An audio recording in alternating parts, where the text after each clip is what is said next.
that they would have supported their initiative in terms of supporting these young persons. And so they would have reached out and engaged the not the PIOJ, sorry, but the SDC, the Social Development Commission, the Northern Caribbean University, PMGI, that is the Project Management Global Institute, and the HOPE program, and of course, the HEART NSTA. Together, these partners form an indomitable team. Through the IAN, we would have collaborated to make a permanent impact on the lives of our inner city youths. Ladies and gentlemen, good morning. Yours truly, Rakoya Johnson. I'll be your MC for this morning. All right, so I want to extend some greetings and some welcome. So we have some specially invited guests among us this morning. So first, I want to express welcome to, it's okay. Welcome to Colonel Rickman. The mic is okay? Okay. To Colonel Rickman, our National Coordinator of the HOPE program, Ms. Rihanna Wright, our Regional Director, HEART NSTA, Region 1, that is. We have among us, no, Clayson is not here as yet. Oh, Charles Clayson, the Program Director of the CPR. He's joining us via Zoom. Welcome.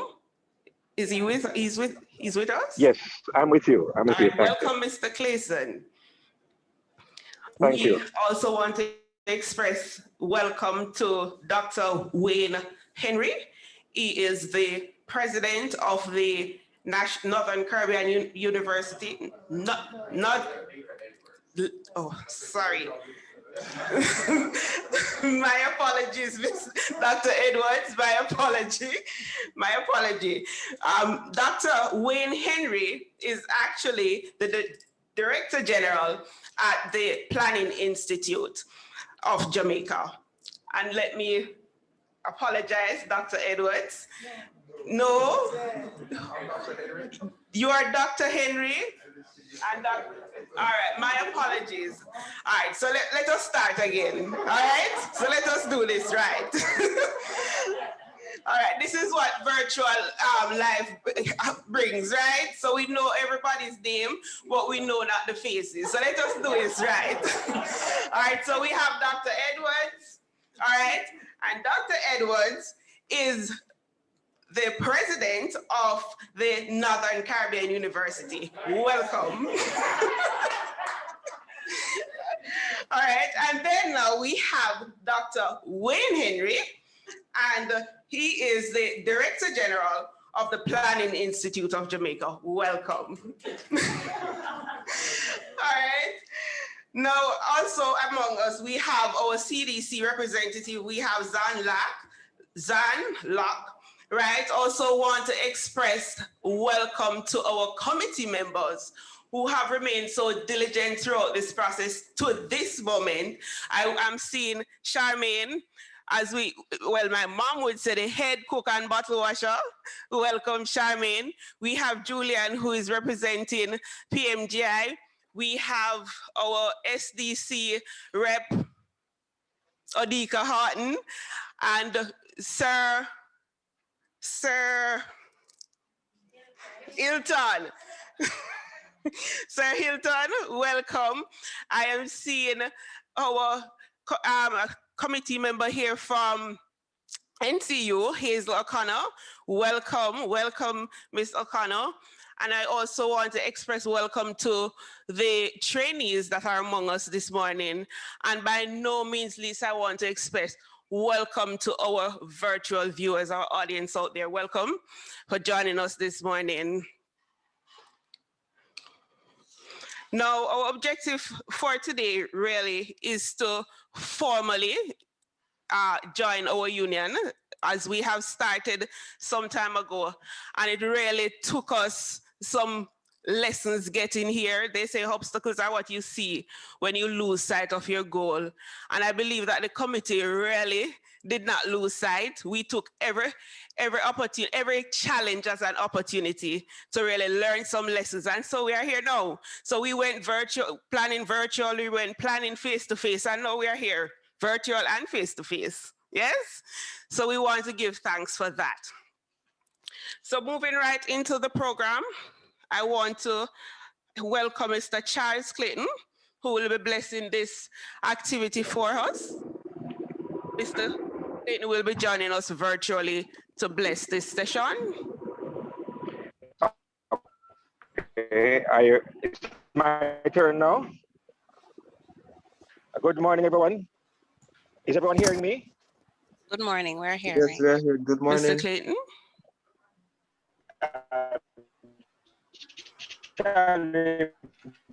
Our heads in prayer, please. Just want to say thank you in our lives, in every aspect of our lives, Lord, not only individually, but as a nation. Right, so we're almost there. So we ask you, Lord, that you would be among us today to bless this function and grant that all the objectives that have been laid out may be met, and that when we leave here, we will be able to execute this program in a way that will honor your name and bring benefits to this nation. We thank you for hearing us, Lord, because we have prayed in Jesus' name. Amen. He's muted. No? No, I'm not muted. Did nobody heard me?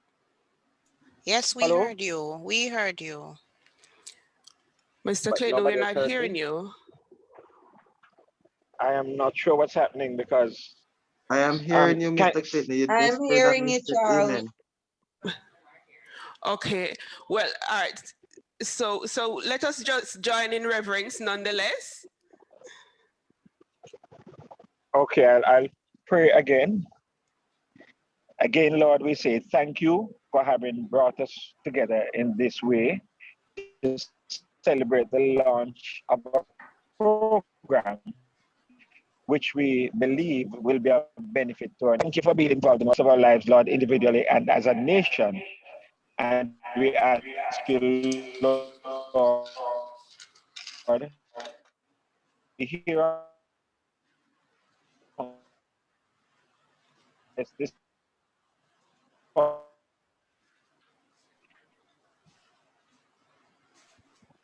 We ask you, Lord, that you bless us in a way that will be benefit. Thank you for hearing us because we have prayed in Jesus' name. Amen. Amen. Amen. Amen. Thank you so much, Mr. Clayton.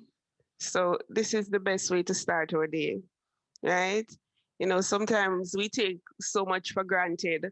You know, this morning I woke up with a stuffy nose, and you know, just the discomfort made me just reflect and say, thank you, God, for all those mornings I woke up and my nose wasn't stuffy. You know, when these things happen, you miss that good feeling so bad. And it really just allowed me to say, thank you, right? So, you know, it's just the little things, and we need to always just find some time to say, thank you for these little things, all right? So we want to move right along in our program. Ms. Charmaine Brim, our technical specialist at the PIOJ, is going to be coming to give us an overview of the AN project. All right, so Ms. Charmaine, welcome.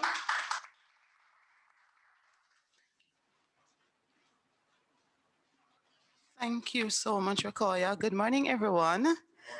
Acknowledgements to Dr. Henry, Dr. Edwards, Colonel Rickman, Ms. Wright, Dr. Jaja, and I am seeing the General Manager from Grace and Star Foundation. Welcome. So my task this morning is to give you a quick overview of the Interagency Network Youth Development Program. I'm going to invite you to just also pay attention to the screen. So one of the coordinating mechanisms of the Community Renewal Program is the Social Development Commission's Interagency Network. The Interagency Network is a mechanism that is utilized for stakeholders to come together for the purpose of planning, and it's planning towards community development.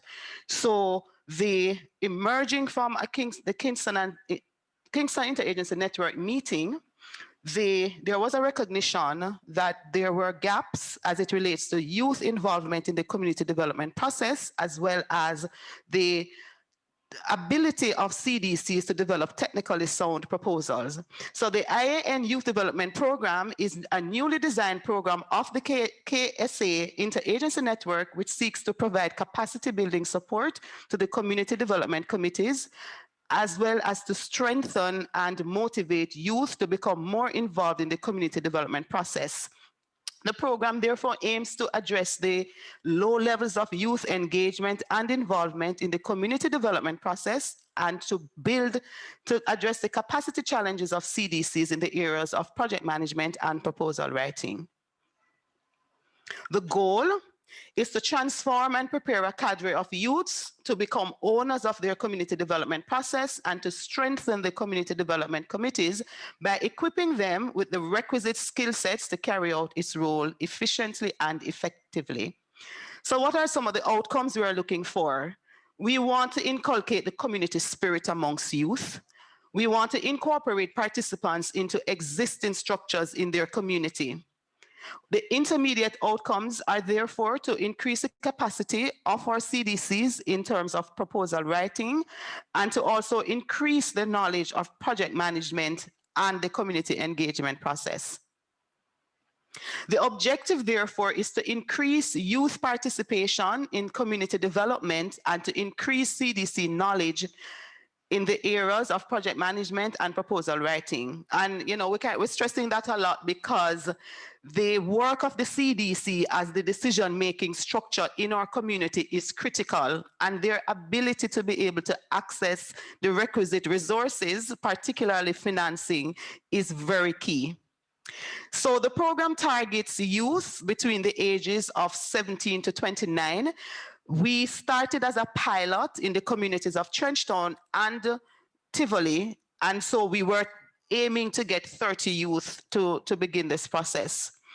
The implementation period is for 1 year and 6 months, and implementation is carried out by multiple partners. So we have the Social Development Commission, the PIOJ through the Community Renewal Program, HEART NSTA Trust, the Northern Caribbean University, Project Management Global Institute, and the HOPE program. The project value is approximately 15 million, and this is just for implementing in 2 communities. So we know that that cost is way more.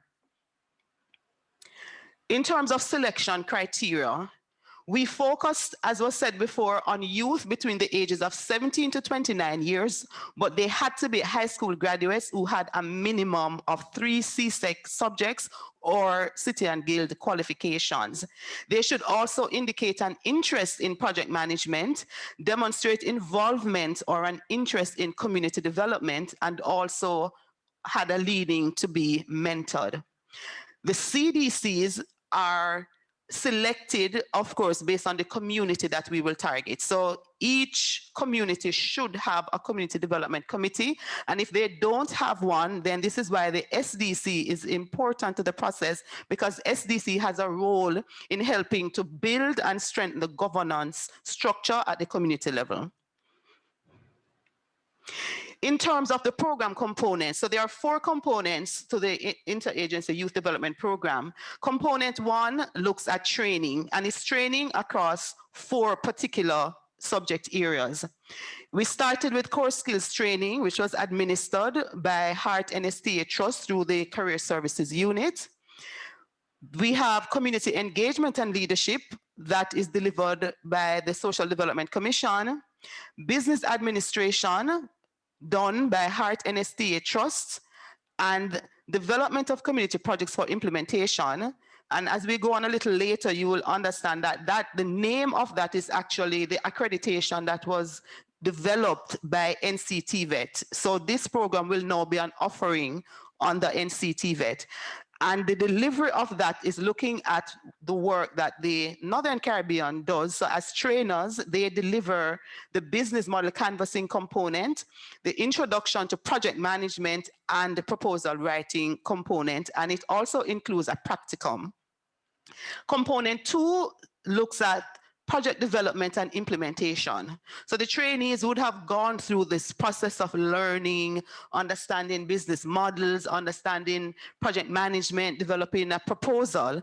And the theory is great, but more important is the application of knowledge.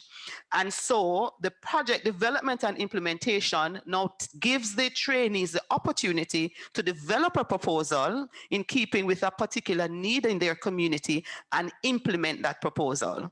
So that's component number 2. Now, an important aspect to this, of course, is providing mentorship support. We spoke about project management as a key element, and we are happy that the Project Management Global Institute are partners with us, and their area of expertise is mentorship. And so under the program through PMGI, we have 4 mentors that have been assigned to support the trainees as they go through the process of developing their proposals, looking at the project management aspect of it. And PMGI will provide that mentorship support straight through to the implementation of the project.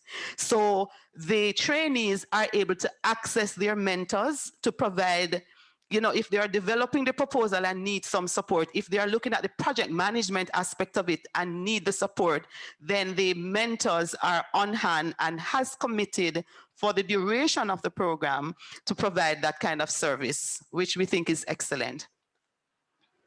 The other component has to do with internship. Now, we have seen that a gap as it relates to training. So we have a lot of training going on with our community members being trained in several things, but then they are trained, certified, and they're just sitting, they are left languishing. So it was very important for us to identify internship opportunities for them. And this is where we're very happy again to say HEART NSTA, but particularly the whole program. And, I really must say thanks to Colonel Rickman. He is one of those persons who, when you ask something, he never says no first. He says, I am going to, let me find out, Charmaine, yes, let us make this happen. And so we're very happy that the whole program will, our trainees will be transferred and they will be able to benefit under the whole program internship. And they will get 6 months internship. They will be paid a little stipend, but of course, naturally, we're gonna ask the organizations to top it up. And we think that is very important. The internship will give them exposure in the areas in which they were trained, as well as their own career areas. So we would have done some assessment, heard from the trainees what their own career objectives are, and as best as possible, we will try to ensure that fit.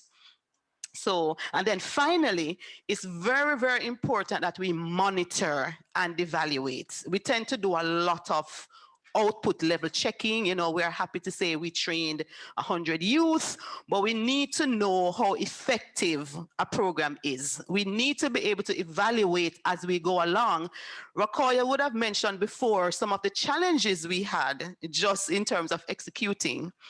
And therefore, evaluating as you go along is important. So you can make the adjustments, you can identify your lessons learned, look at what worked, what didn't work. And then importantly, after we have implemented, we want to be able to check what happens after the 1 year, 6 months, how are our trainees doing? So the monitoring and evaluation aspect of things is very critical. So that would complete the 4 main components of the program. Now, just to expound a little bit more in terms of the M&E, of course, the objective, again, is to determine the extent to which the program objectives have been met and to identify best practices and lessons learned.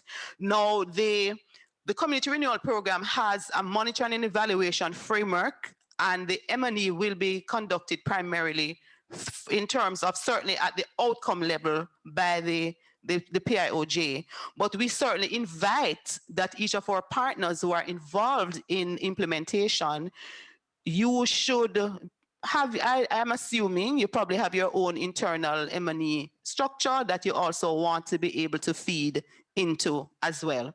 So in terms of the methods of assessment, the methods that is going to be utilized, of course, is to assess and track participants' performance. We're evaluating the partner agencies because there might just be a need for some capacity support or institutional support for the partners. We will utilize surveys as well because we want to get the feedback from the beneficiaries or CDC or youth. Was this program beneficial? As well as focus group discussions. And importantly, a particular evaluation tool has been crafted for this purpose. The program beneficiaries, of course, the youth from the target communities, the community development committees, but also the residents. So we would have said before, certainly in terms of youth, we want them to get involved, which is part of why we ensured that we added the project development aspect, because we want the youth to go back to the communities, work with the CDCs, and then support their community in the process of development. Now, of course, the methodology or the strategy is twofold, primarily focusing on community participation and using a multi-stakeholder approach. Now, in terms of project management, program management, so we have a project steering committee that has been established, and it is comprised of stakeholders, particularly the PIOJ, the SDC, HEART NSTA Trust, the Northern Caribbean University, HOPE Program, PMGI, and of course our beneficiary being the CDC representatives. We will utilize a project reporting format, which is based on the implementation of activity, and of course this will be continuous. And of course, as I mentioned before, project monitoring will be conducted by the Community Renewal Program. In addition, the high quality implementation is important to us. So we will utilize, we have been looking at the work plans and reports from our partners, conducting site visits and having stakeholder meetings where necessary, of course, consistent PSC meetings, and of course, carrying out evaluations. Now, just in terms of our achievements to date. So this is our first pilot, as we said. And we are very happy that we were able to start with Trenchtown and Tivoli. Another main thing, of course, is the accreditation that we have received from NCTVET. So as we said before, we can confidently move forward knowing that this is a program that will provide the kind of certification, and we can always roll out in other communities. In terms of training, of course, we have had the orientation and sensitization sessions, which were held. We started this journey with 20 youth in February of last year. The core skills training was also conducted. As well as the community engagement and leadership, as was mentioned before. Certified skills training of 18 youth in the areas of business administration, which will confer upon them HEART Level 2 certification, which was done by the Career Services Unit. Exams have been administered, let me just go to the youth who have been trained by Northern Caribbean University in proposal writing, business model canvassing, and project management. And I think we were told that in terms of the pass rate, I think we can comfortably say we have about 60%. The pass rate is about 50%. So we want to applaud our youth. Mentorship, as I said, I am personally excited about the fact that we were able to access mentors who have been assigned to our trainees. And of course, the donation of tablets, we will hear a little bit more about this, which was done by Grace and Staff Community Development Foundation. And we know that one of the issues that we normally face when it comes to training like these, especially at the community level, is the issue of retention, the consistent participation. And I think overall, we can say we had about 60% retention based on where we started, right? So we started with about 20 youth. At this point, we have about 15 of them. All right, so that brings me to just some of the challenges. Of course, this effort will require funding. We are starting the pilot with just 1.5 million to be divided between both communities to support the implementation of the project, but their ideas are greater than that. So the issue of financing continues to be a challenge. I spoke about the retention rate. Unfortunately, we didn't have the consistent participation of a particular CDC, and this is important because part of our target group is the CDC themselves. So if they are not participating at the level that we want, then that poses a challenge. And of course, the issue of access to devices for utilization by our trainees. But of course, we are very happy that Grace and staff was able to help us with that. In terms of going forward, the other key activities to be carried out would be the implementation of the projects. Then we'll have a graduation ceremony, and then our trainees will go off into a 6 months internship. So that's it in a nutshell, but just to show you some of the photos from the training, we can see how the participants have been very engaged in the process. I know Ms. O'Connor, would be able to really give us some more insights on that. So ladies and gentlemen, that's it. Thank you very much.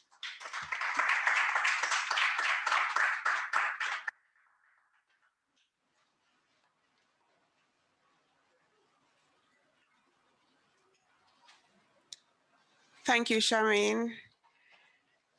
All right, before we move along the program, let me just pause to make welcome to Dr. Nzumbe Jaja, who joined us from the Project Management Global Institute, the board member. And I also want to acknowledge Mrs. Tankita Chant Wilson. She is the General Manager, Grace and Staff Community Development Foundation. So welcome, Mrs. Wilson. Oh, thank you for that. So Mr. Omar Frith, Deputy Executive Director, Social Development Commission. Welcome, sir. Welcome. All right, so at this time we want, of course, our guests, our specially invited guests to come and greet our audience and just acknowledge the efforts and acknowledge the program overall that we are, all participating in. So, Mr. Freight, I know you just came in, but I'm gonna pick on you. So you're first on my list. Yes, that's what happened when you're stepping late. So Mr. Freight will bring greetings. Make welcome, Mr. Freight.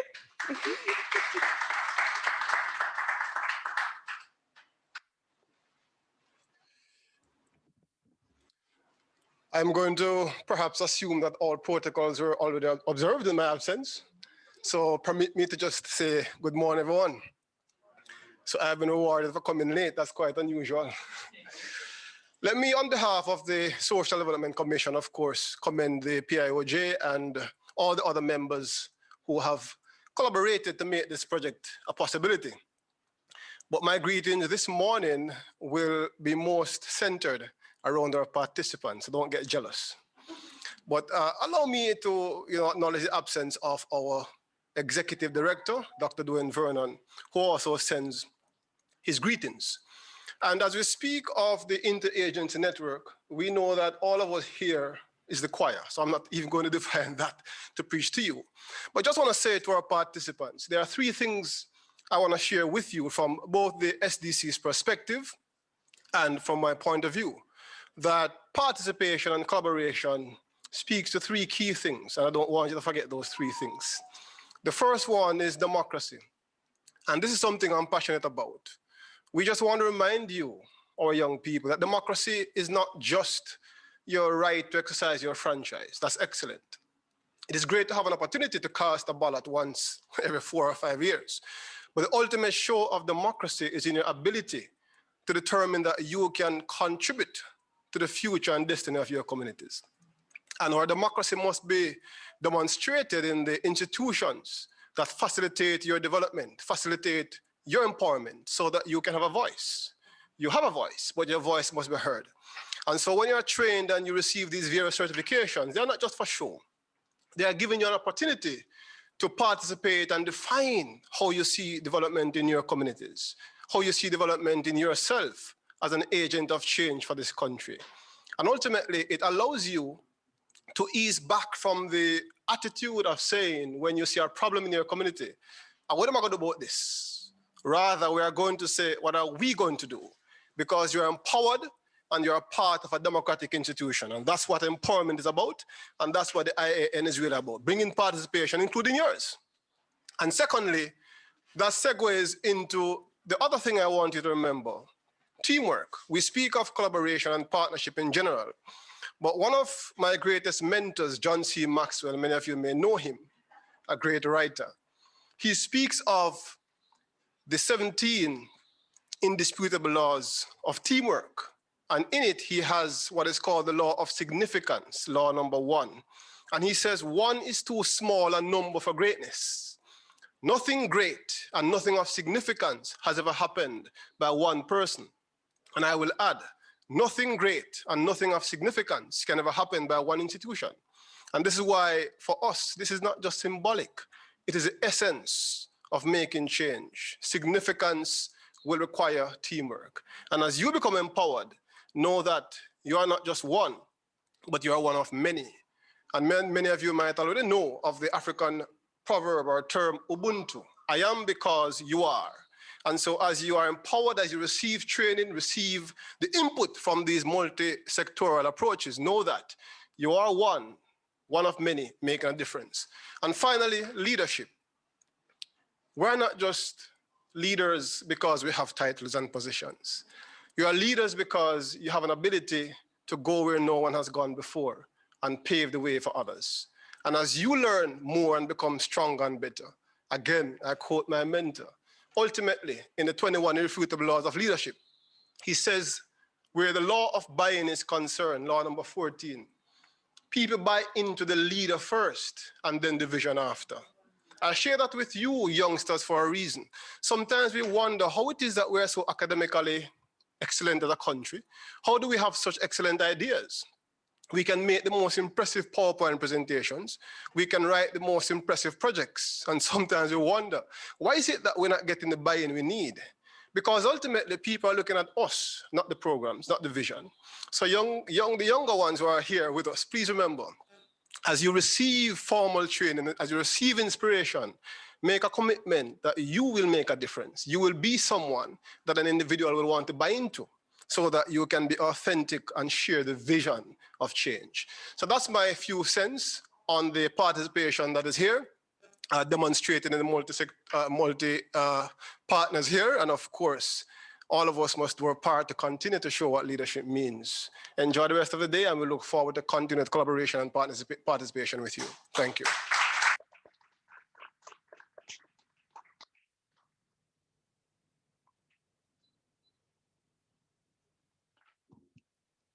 Thank you, Mr. Frith. Indeed, leadership, teamwork, and democracy is definitely a part, an essential part of us making that change. So thank you very much for that, Mr. Frith. So next we will ask Ms. Rihanna Wright, our director, HEART Regional Director, my regional director, that is, HEART NSTA, to bring greeting. Make welcome, Ms. Rihanna Wright.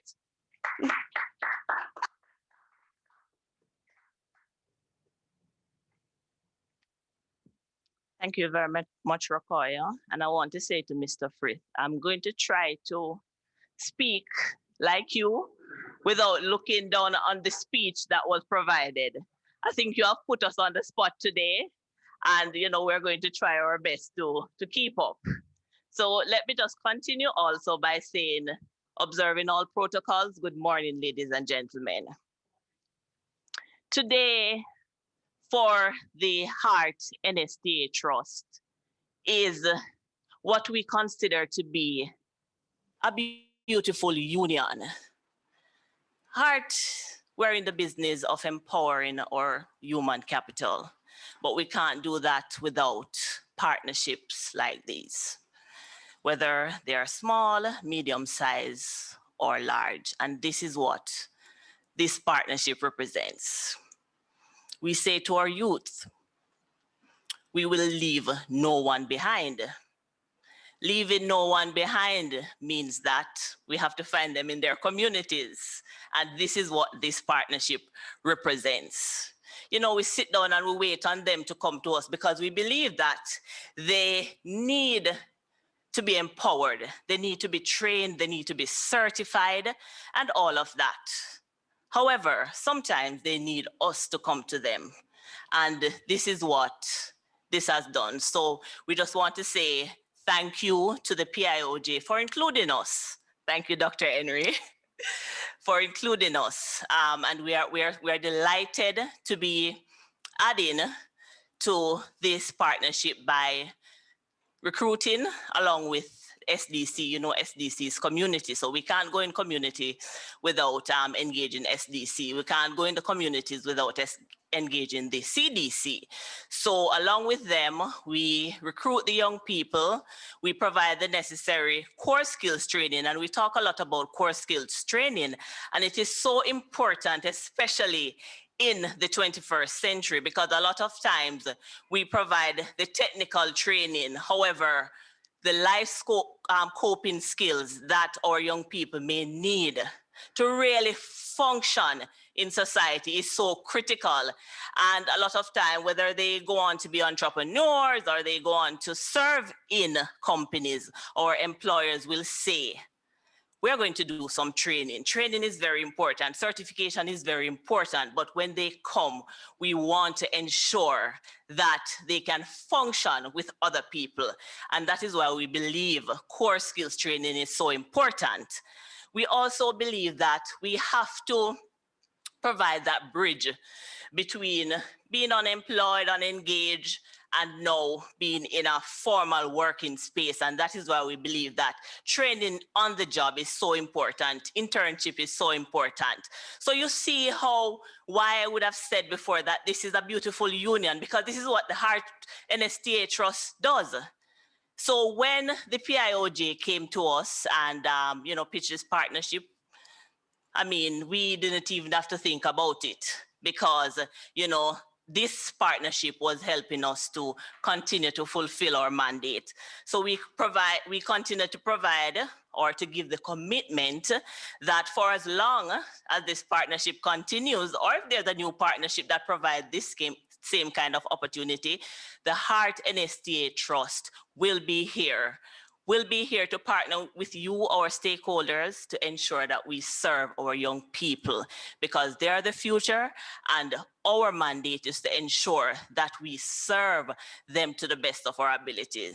When we say we're public servants, we mean it. We really mean it, because without us serving our public, Jamaica can't realize, what we set out to realize. So congratulations to the entire team. And we look forward to a beautiful and a successful partnership. Thank you so much.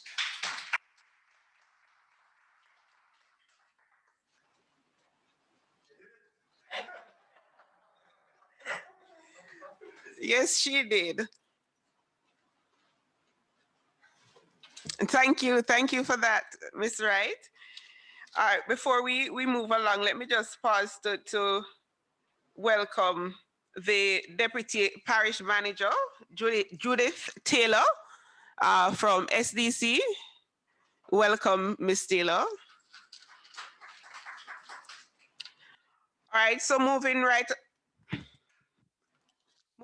along, we want to invite Colonel Rickman, National Coordinator, HOPE Program, to bring greetings.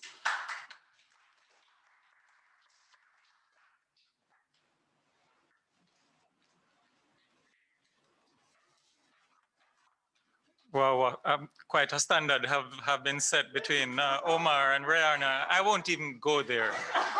I won't even pretend on that one. Dr. Henry, Dr. Edwards, Rihanna Wright, Omar Frith, Charmaine Brim, Dr. Jaja, to all of the friends and the supporters, the partners in this such an important initiative, which I think is going to take off even more. And in particular to the participants who are here today. a very, very pleasant good morning. So I am particularly pleased that we have reached this point. And, you know, Omar, you addressed in particular the participants, and to an extent so did Rihanna, and Rihanna spoke about the whole partnership. So all what I had to written down here, I'm going to kind of deviate from that a little bit. The whole program is all about finding opportunities for youth. And it's all about finding opportunities where the youth themselves will participate in a, and through the core skills training, we do this, where we train them to understand the value of giving back service to the country. And it sort of stemmed out of certainly my background, and many of you know from the military, and it's all about giving service, giving selfless service, in fact.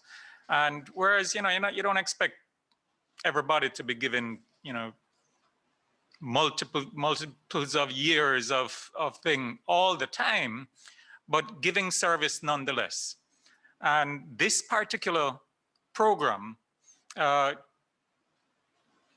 really exemplifies that, I think. And I want to pause for a second to ask everybody here, and including those who have joined online, to put your hands together for Charmaine Brim, who has been spearheading this.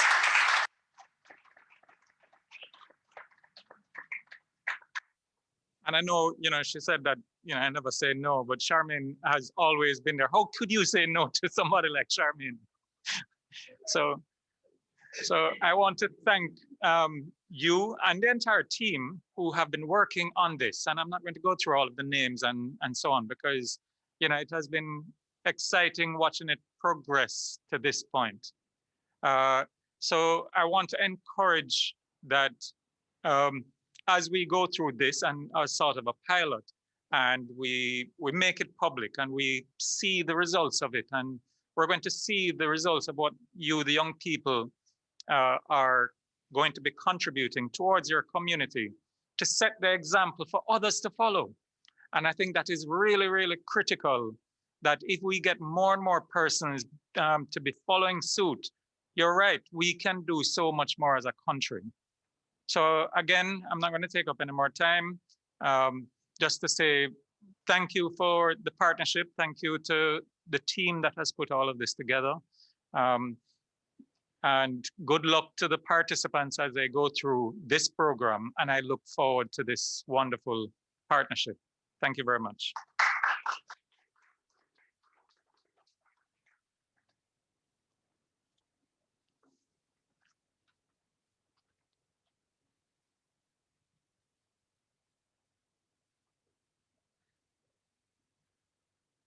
Thank you for that, Colonel.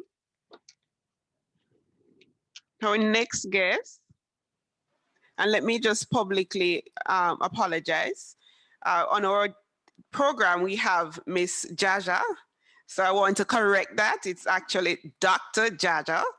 And of course, indeed, you know, we know the work that you put in for that title. And so we want to ensure that we acknowledge same. So just make welcome Dr. Jaja from the Project Management Global Institute.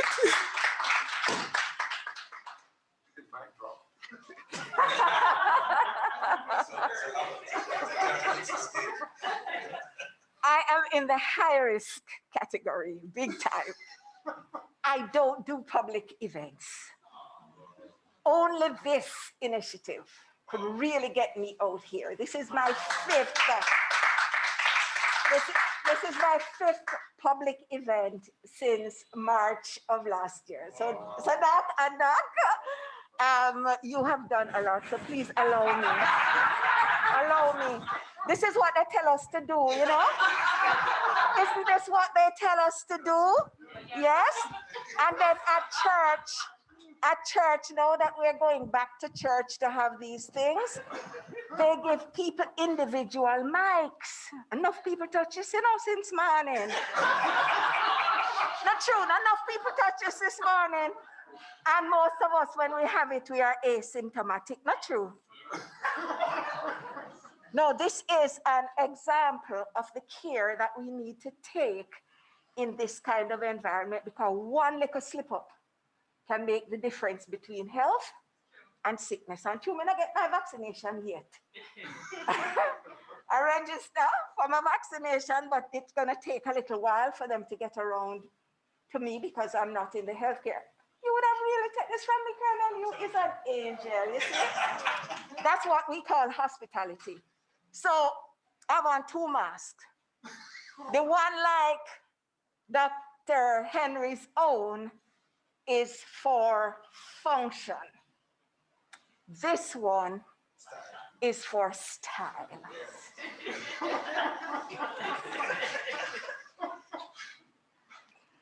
So they say all protocols observed. I represent the board of PMGI, that's the Project Management Global Institute, the premier organization for project management, training, and preparing people for certification. So it is with delight. Are you hearing me clearly? I did literature at Glenmuir, so they told me to project my voice to the back of the room, even if I'm whispering. So that's what I'm trying to do. So it is with delight that I bring greetings on behalf of PMGI. And I would like to congratulate you all on this amazing initiative. Yes? Can you imagine? This program targets 30 youth. They got 20. They end up with 18, maybe 16. But they're using a multi-stakeholder approach. Can you imagine bringing organizations like the PIOJ, the SDC, HOPE, HEART Trust, as well HEART NSTA Trust, as well as NCU University, and then they bring us in, okay, to conduct and listen. You all don't understand the magnitude of this. Project management, proposal writing, business model canvassing. Most of us in this room, since we turned big, we learned those things. When I finished my doctorate and get my doctorate in 2010, 2009, is after that I did project management and became a certified project manager. I am preparing, I'm a John Maxwell certified coach, teacher, and trainer. You're certified? Yeah, man. And I attached my little wagon to the John Maxwell big global train because I wanted to become a global speaker. You know, come on, you know. You know something not rich, right? Because my ear is small. So, to have a partnership like this is unprecedented in Jamaica, doing the things that it is doing. Because how many of you have done a business model canvas? May I see the hands? Some of them not even know what it is. So this here, the MEC, Morris Entrepreneurship Center, I took note of it because I'm going to be introducing it to a number of my colleagues and board members, because these are skills and competencies that are critical to the development of our nation. So imagine 17-year-old, 18-year-old, 20-year-old, 29-year-old people learning all of these things. No, the future of Jamaica is bright. With what you are doing, with what SDC is doing, with what HEART is doing, with what you are doing with this program, if we see the future of Jamaica as being bright, it is going to be sparkly. Because what we see is what we get. So, I know that it's the organizations come together to do it, you know. But you know who make it a success? The people there. Those who are actually carrying out the work on a day-to-day basis. So I'd like to congratulate you all. And I know you are doing it not for the love, not for the like, but for the love. But for the love, yeah?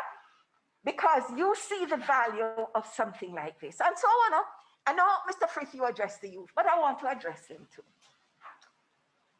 Gandhi says, when someone gives you a gift and you do not receive it, to whom does the gift belong? For those of you who have the privilege of being trained today in things like proposal writing, we did have to go to school, go learn to write proposal and pay enough money for it, you know. For those of you who have been given the gifts of proposal writing, business model canvassing, project management, yes? Those are skills and competencies that are going to open up doors of opportunity. You don't know where in the world it is going to open up for you.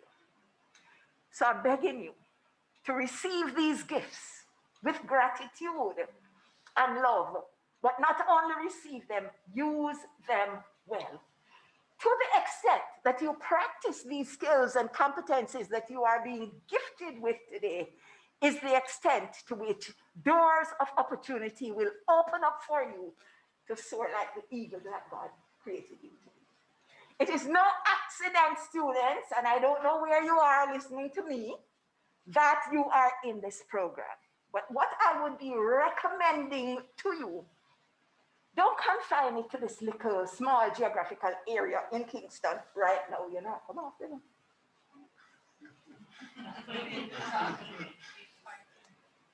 See with me. I tell my son, I do not live my life out of fear. I live my life out of care, C-A-R-E. So I take the necessary care that is required to help me to stay safe so that I can add the value to Jamaica and the rest of the world that God placed me here to add.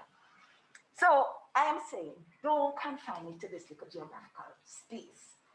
Replicate it across the country, because you have developed a model here, and project management tells you that you can, in fact, replicate good practices. So make sure you document the lessons learned coming out of this so that you can now replicate it across the board.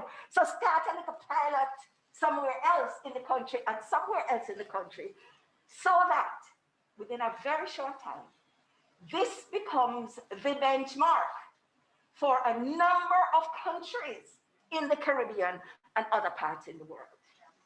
This program here, based on its design, based on its execution, and let me tell you something, those of you who designed this program the way you did with the components in it, you are brilliant.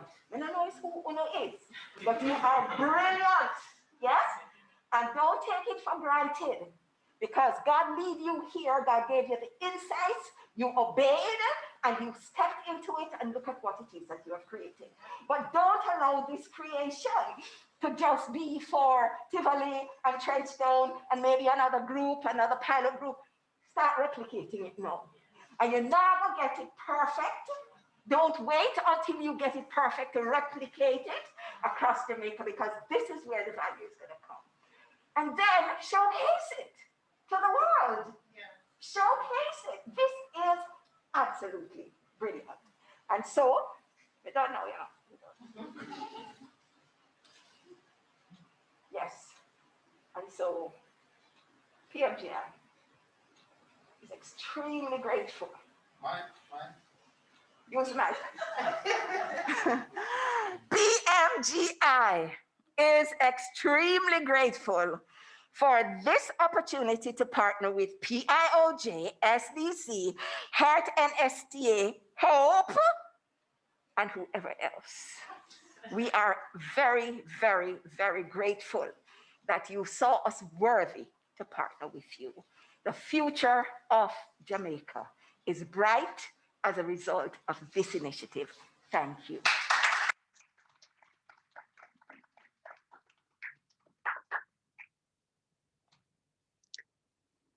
So indeed, I feel a little bit safer. Thank you. Thank you, Dr. Jaja. Charmaine, you heard replicate, showcase. Yes, we are here. And we heard you, Dr. Jaja, and I think it's a great it's great advice, right? I think what we are doing is really an excellent initiative, and I really would want to see us take it there. Thank you, Dr. Jaja. All right, so we are progressing smoothly. So at this point, we want to invite our CDC rep, Miss Zan Locke. She's going to bring a testimonial. Zan is one of the coordinator at the Trenchtown CDC. And before she comes to us, I must really acknowledge and commend her dedication and diligence and ownership. It has really, really been a pleasure working alongside with Zan and working how she works with the young persons and the support that she provides. Zan, thank you. Zan makes my life easy, and I really, really appreciate it. So, Zan, I invite you to the lectern.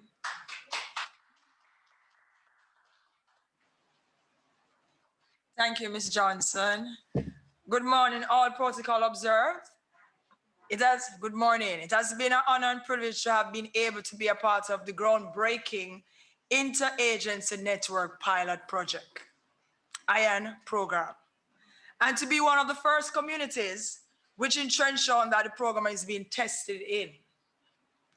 During the process, when we were asked as a Trenchtown CDC to recruit young people from our community, we were excited because we wanted the best to work with the Trenchtown CDC.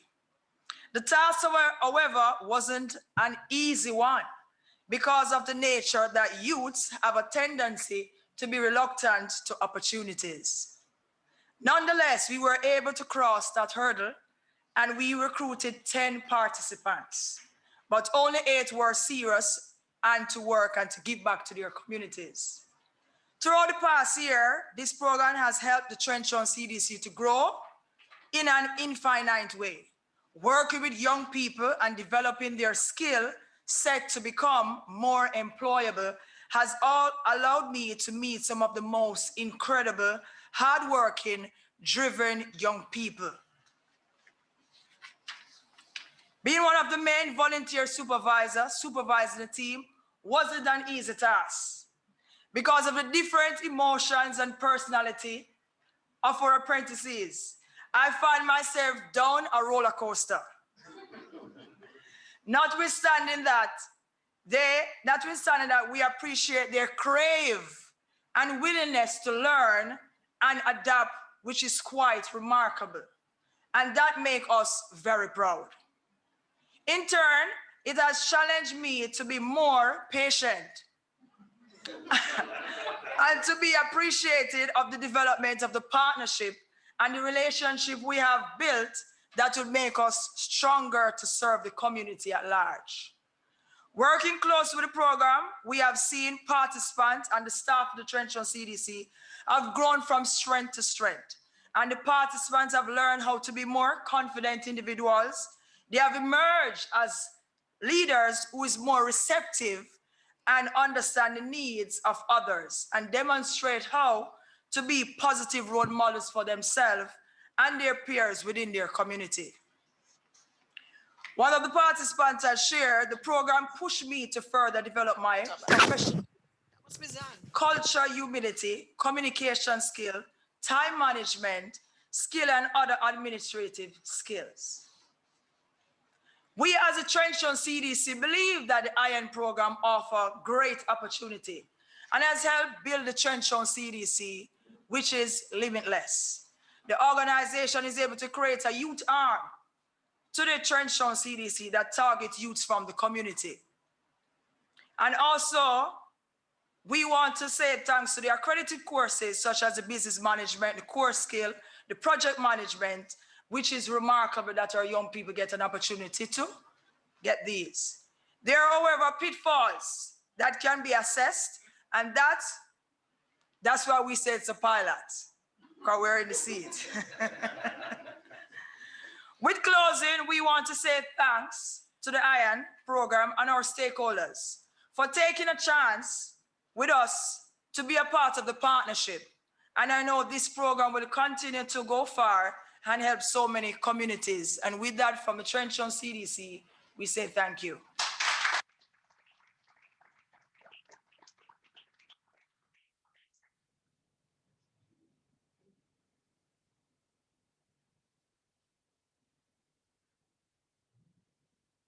Well said, Zan, and I can be a testament to that. I have been there with her. I know the experiences. She shared the experiences. So we are in it together, Zan, and we will make it. Yes, we will make that impact. Thank you, Zan. All right. So, Dr. Wayne Henry. Yes, I get it now. So, yes.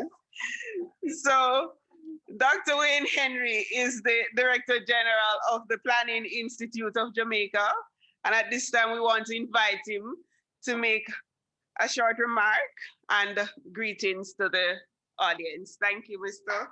Make welcome, Mr. Dr. Henry.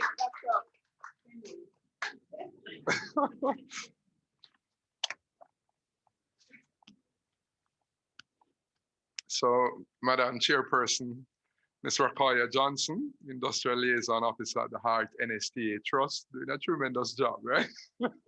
Yes, put your hands together for her. Huh? Dr. Lincoln Edwards, President of the Northern Caribbean University. I want to thank you for accepting to be here. Mr. Omar Frith, and Omar, okay, stepped out, Deputy Executive Director, Social Development Commission, SDC. Ms. Rihanna Wright, Director Region 1, HEART NSTA Trust. Colonel Martin Rickman, National Coordinator of the HOPE Program. Dr. Ensombi Jaja, Board Member, Project Management Global Institute. Mrs. Tankita Chance Wilson, General Manager, Grace and Staff, Community Development Foundation. Mr. Damian Hilton, Parish Manager, the KSA for the SDC. And Ms. Zan Locke, who we just heard from, the CDC representative for Trenchtown. And let me greet the members of the CRP team, of course, headed by Mr. Charles Clayton. You heard Ms. Charmaine Rim is the head cook and bottle washer, as a socioeconomic development specialist, Kimberly Morgan. We have a tremendous team there, and I'm very privileged to be associated with extremely hardworking persons, and they are high performers. And I tell the Prime Minister Cabinet, I say, I have a team that make me look good. And so we really appreciate the work they put in. I want to address and welcome the trainees, the participants in the program. Ladies and gentlemen, good morning. This is just a tremendous pleasure. You know, Omar Frith is our colleague. We are on different things together. And I like how he spoke to the participants directly.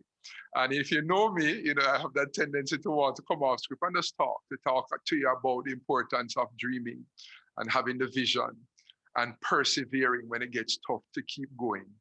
I heard about that principle of that outflow, that it's more important to give.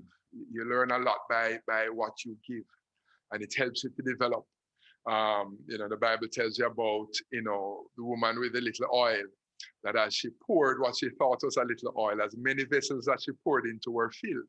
Because there's a principle there that as you give what you think maybe you don't have much, but as you engage and activate what you have, much more comes to you. And you'll be surprised how much more you have to give. I feel like I'm preaching, but let me stick to the script. Huh? Let me stick to the script. You know, this Sunday school teacher asked the children to draw their favorite Bible story. And, you know, at the end of the class, she was collecting the drawings. And a little girl had drawn, you know, stick man, you know, stick women, how children draw, and little trees. And the teacher asked, what is that? And she said, it's Adam and Eve in the Garden of Eden. And she said, okay, the man is Adam? She said, yes. The woman is Eve? She said, yes. And these are the trees in the garden? She said, yes. So very good. Little boy came and had a picture, of course, a stick man and furry things around. And she said, what is this? He said, that's Daniel in the lion's den. And I said, okay, and the man is Daniel. Isn't that nice? And these are the lions? She said, yes. And then a little girl brought a picture of a plane taking off and somebody flying the plane. And the teacher thought, in the Bible? She said, little girl, what is it? She said, it's the flight out of Egypt. And like a good teacher, she said, and that's Moses flying the plane? She said, no, it's Pontius the pilot. But let me say, it's my distinct pleasure to be here today to participate in the launch of the Interagency Network Youth Development Program. And as you've heard, the program focuses on the important demographic of our youth, and who are the foundation and future of our society, many of whom may be regarded as the most vulnerable among us at this time. Indeed, our society has for decades been battling with the scourge of crime and violent crimes in particular, which primarily involve our youth, both as victims and perpetrators. This program therefore provides a timely intervention to give youth the opportunity to become active participants in their community development process, as you heard others really expound on. The CRP, the Community Renewal Program of the PIOJ, has played an integral role among the partners that were involved in the design and development of this program, which arose out of the SDC's Parish Interagency Network, IAN. And the CRP's engagement in this project comes against the background of the alignment between the role of the CRP and the objectives of the development of the youth IAN. In this context, allow me to take a few minutes to highlight the role of the CRP, its connection to Vision 2030, the National Development Plan, and shared interest in this program. The CRP is a platform for coordinating and enhancing the delivery of services and improving the general conditions and facilities in 100 of the most volatile and vulnerable communities among 5 parishes that were targeted because of the level of violent crimes that they have sustained over an extended period of time. From its inception, the CRP was designed to be in full alignment with Vision 2030, the Jamaica National Development Plan. And for this reason, it is seen as a mechanism through which a Vision 30 Jamaica NDP may be implemented at the community level. There are 6 pillars which form the framework for implementation of the plan, and around which the outcomes and strategies of the CRP have been developed and are being implemented. These are aligned to Vision 2030 Jamaica NDP as follows.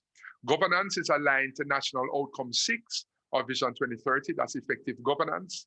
Social transformation is aligned to outcomes 1 to 4, speaking to healthy population, education and training, social protection and transformational culture.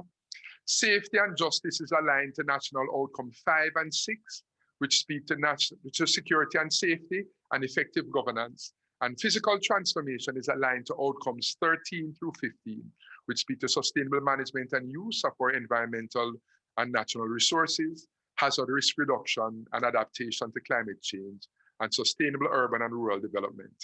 And socioeconomic development is aligned to outcomes 7 to 12, which speak to macroeconomy, economic efficiency, and international competitiveness. And of course, youth development, which is identified as what we call a cross-cutting issue, is aligned to national outcomes 1 through 12.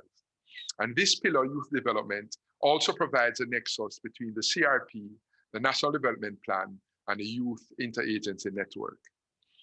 The primary mechanism utilized by the CRP to guide coordination and the process of engagement for the delivery of services is the Social Development Commission's SDC Interagency Network.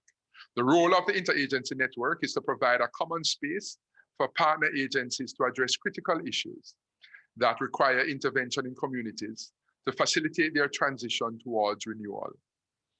The network focuses on pulling partners together and coordinating interventions that will realize maximum impact and reduce duplication.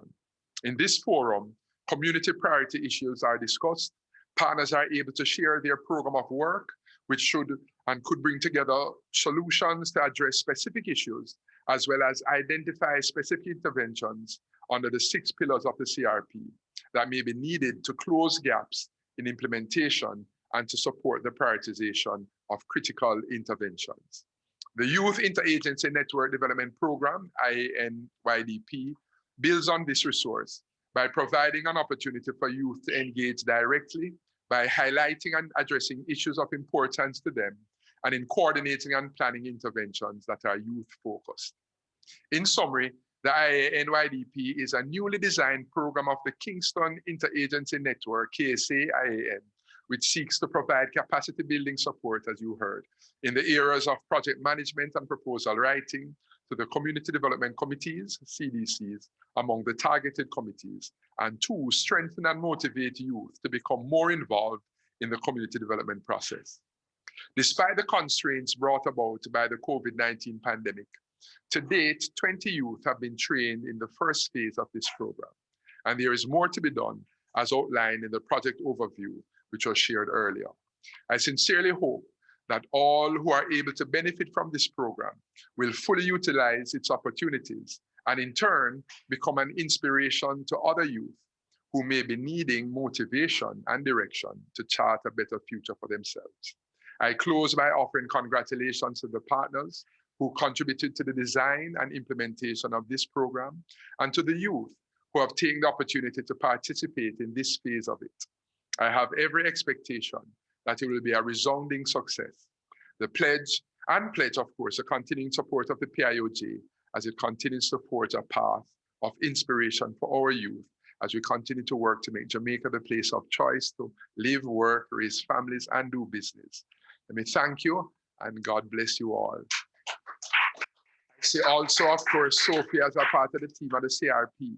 You know, I could go on, but we have a distinguished Dr. Lincoln Edwards, and I look forward to hearing his presentation. Thank you very much.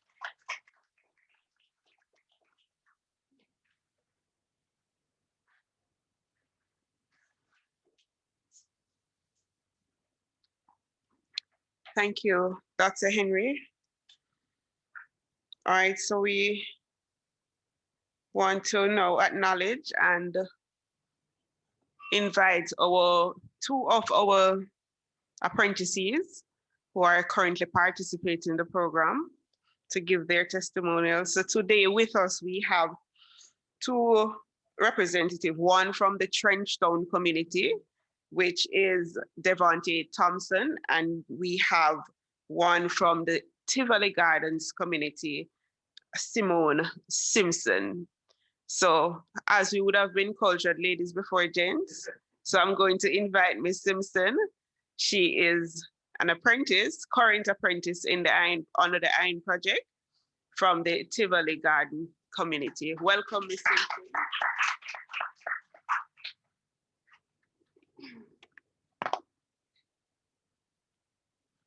Good morning. Good morning. Love becomes our legacy and change our children's birthright. Let us leave behind a country better than the one we were left with. A quote by Amanda Gorman. My name is Simone Simpson. I'm one of the participants representing the Tivoli Gardens group. I'm a strong believer that young people must be properly engaged and actively involved in community development and be a part in the decision-making process on issues that directly affect them. This program sets a pathway for us young people to be equipped with the basic necessary skills needed to carry effective community engagement. Being a part of this program has taught me a lot. It has taught me that if us as young people don't voice our problems, we will not be heard. It also showed me that if we work together as a team, we can accomplish much greater things than what we aspire to accomplish by oneself. This program also taught me how to identify problems within the community and various steps to take in going about solving, fixing, and making them better than how they were before. This program teaches young persons like myself time management, how to be innovative and creative. And it's because of this, I extend commendation to the partners and agencies that organize this program and to the persons who have worked closely with us to make this program a success. I thank you.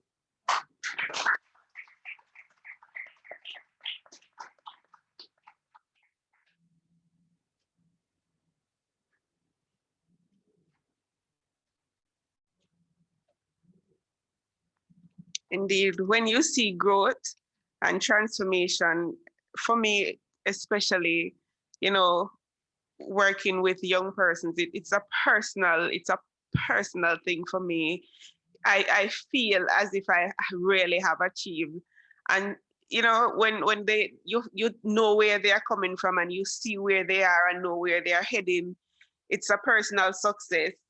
And you know, usually I have a 10-year-old daughter and I will tell her, you know, that I don't want to be rich. And she said, what, mommy? You know, I said, no, I want to be fulfilled.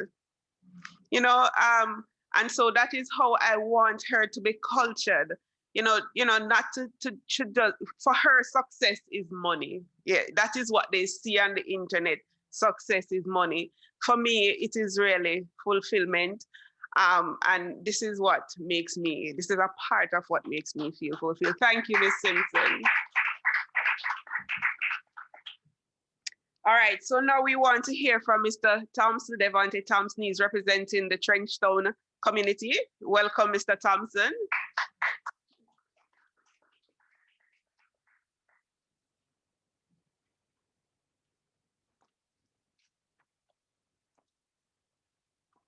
Distinguished guests, Dr. Lincoln Edwards, President of the NCU, Dr. Wayne Henry, Director General of PIOJ, special invited guests. Ladies and gentlemen, my fellow apprentices, good morning. Good morning. My name is Devonte Thompson, and I am the first cohort of apprentice at the Kingston CDC under the pilot project called Interagency Network IAN program. It's been a pleasure and an honor to be a part of this pilot project. My experience has been both good and bad, which I am delighted. When I first enrolled into the program, I heard about all opportunities and additional accredited courses and qualifications that we would be able to obtain of no cost to us. This gave me an overwhelming feeling. I said to myself, there is no other such program being offered in my community. But then came the great COVID-19 pandemic that has caused the country and the program to be on hold for 2 months. When I was at home, I thought the program would come to an end until I received a phone call from my supervisor that we should report back to work for the following Monday morning. Upon my return to the Kingston CDC, I was happy that COVID-19 didn't stop the program. I was challenged with our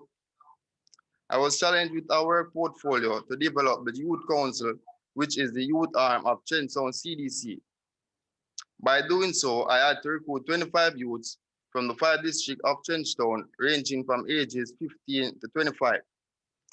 When recruiting, I got a chance to know the community much better.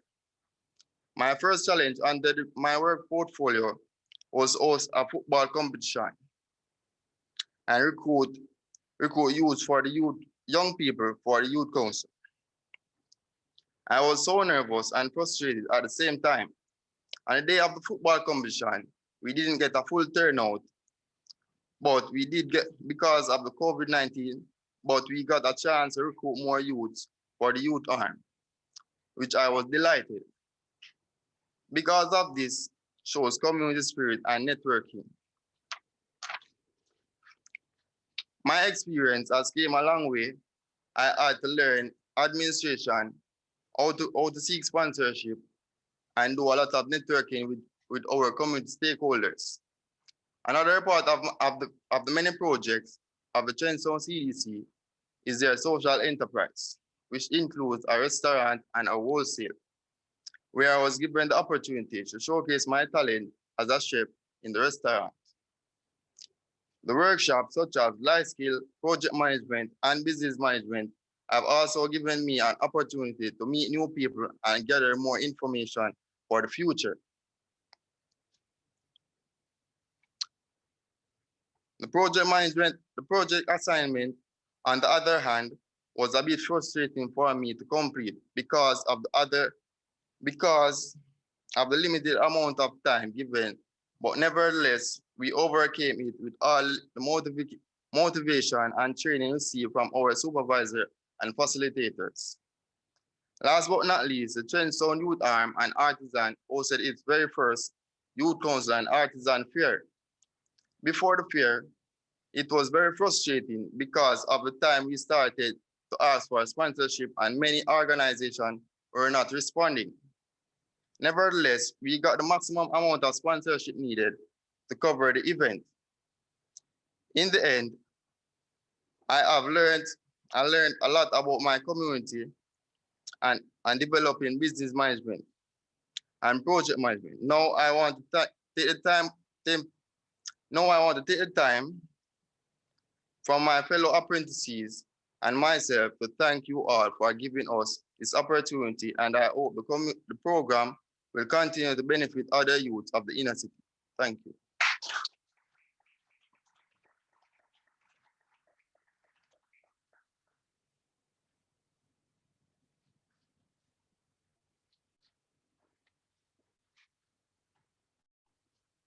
Thank you, Mr. Thompson. What I heard there was pure holistic development. Yes, I heard recruitment, I heard administration, I heard even entrepreneurship, right? And so we know the impact that we are making. Thank you, Mr. Thompson, thank you. Okay, so now we are at our keynote speaker, and the pleasure is mine to introduce our speaker.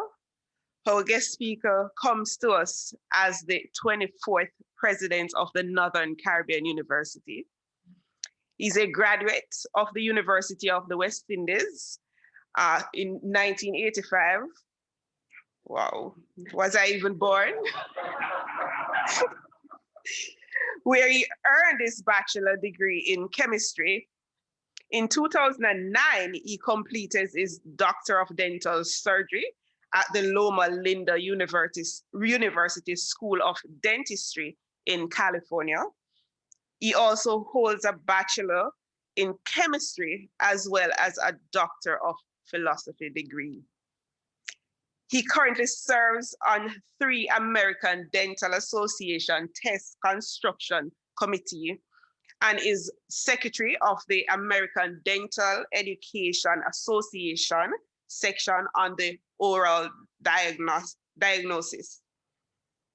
Ladies and gentlemen, our speaker is a member of several international boards, including accreditation readiness boards, advisory body of national boards of health, and the medical licensing board. He is also a published researcher in the area of diabetes and hypertension and has obtained 2 National Institute of Health grants in the United States of America. His life and work has impacted many in the US, the United States of America, and Jamaica, and further afield. He has also spearheaded mission trips to Jamaica and has, over the past 5 years, helped hundreds of individuals to access free dental services in the parishes of Kingston, St. Catherine, Clarendon, and Manchester. He's happily married to Sandra Taylor, and together they have 3 children, Alex, Ross, Andre is 1, and Alexia. When he's not spending time with family or doing research on how to improve health and well-being of others, he enjoys a friendly game of football. Now, amidst all his hectic professional and philanthropic schedule, he still finds time to work for the Lord, and is an experienced lay preacher and has served in various capacities within the Seventh-day Adventist Church. Ladies and gentlemen, please join me in welcoming Dr. Lincoln Edwards, the 24th president of the Northern Caribbean University. Welcome.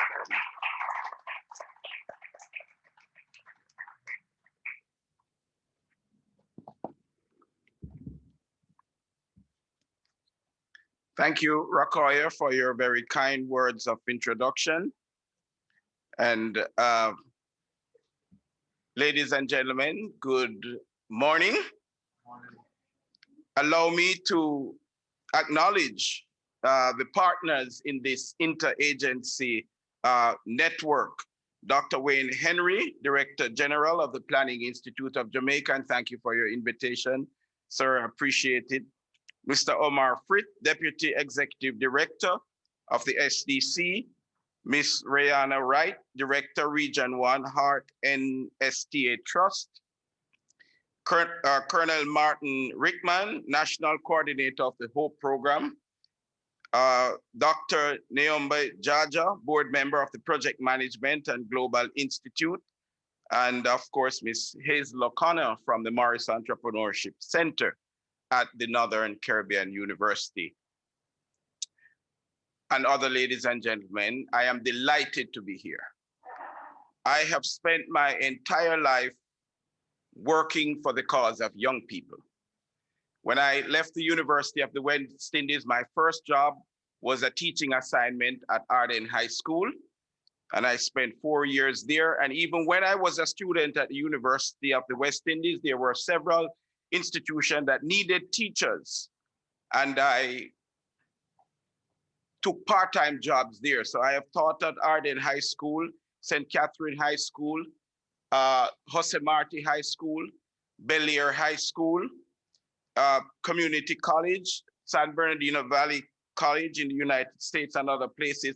And the idea is that I appreciate young people, and my whole mission in life is to do all I can to encourage young people to achieve their full potential. So I just want you to know that's who I am. So when the life of a young person is lost at, say, age 22, and that's just an arbitrary number, then that is 22 years of investment that is lost to the nation and to the family of that young person. 22 years of investment.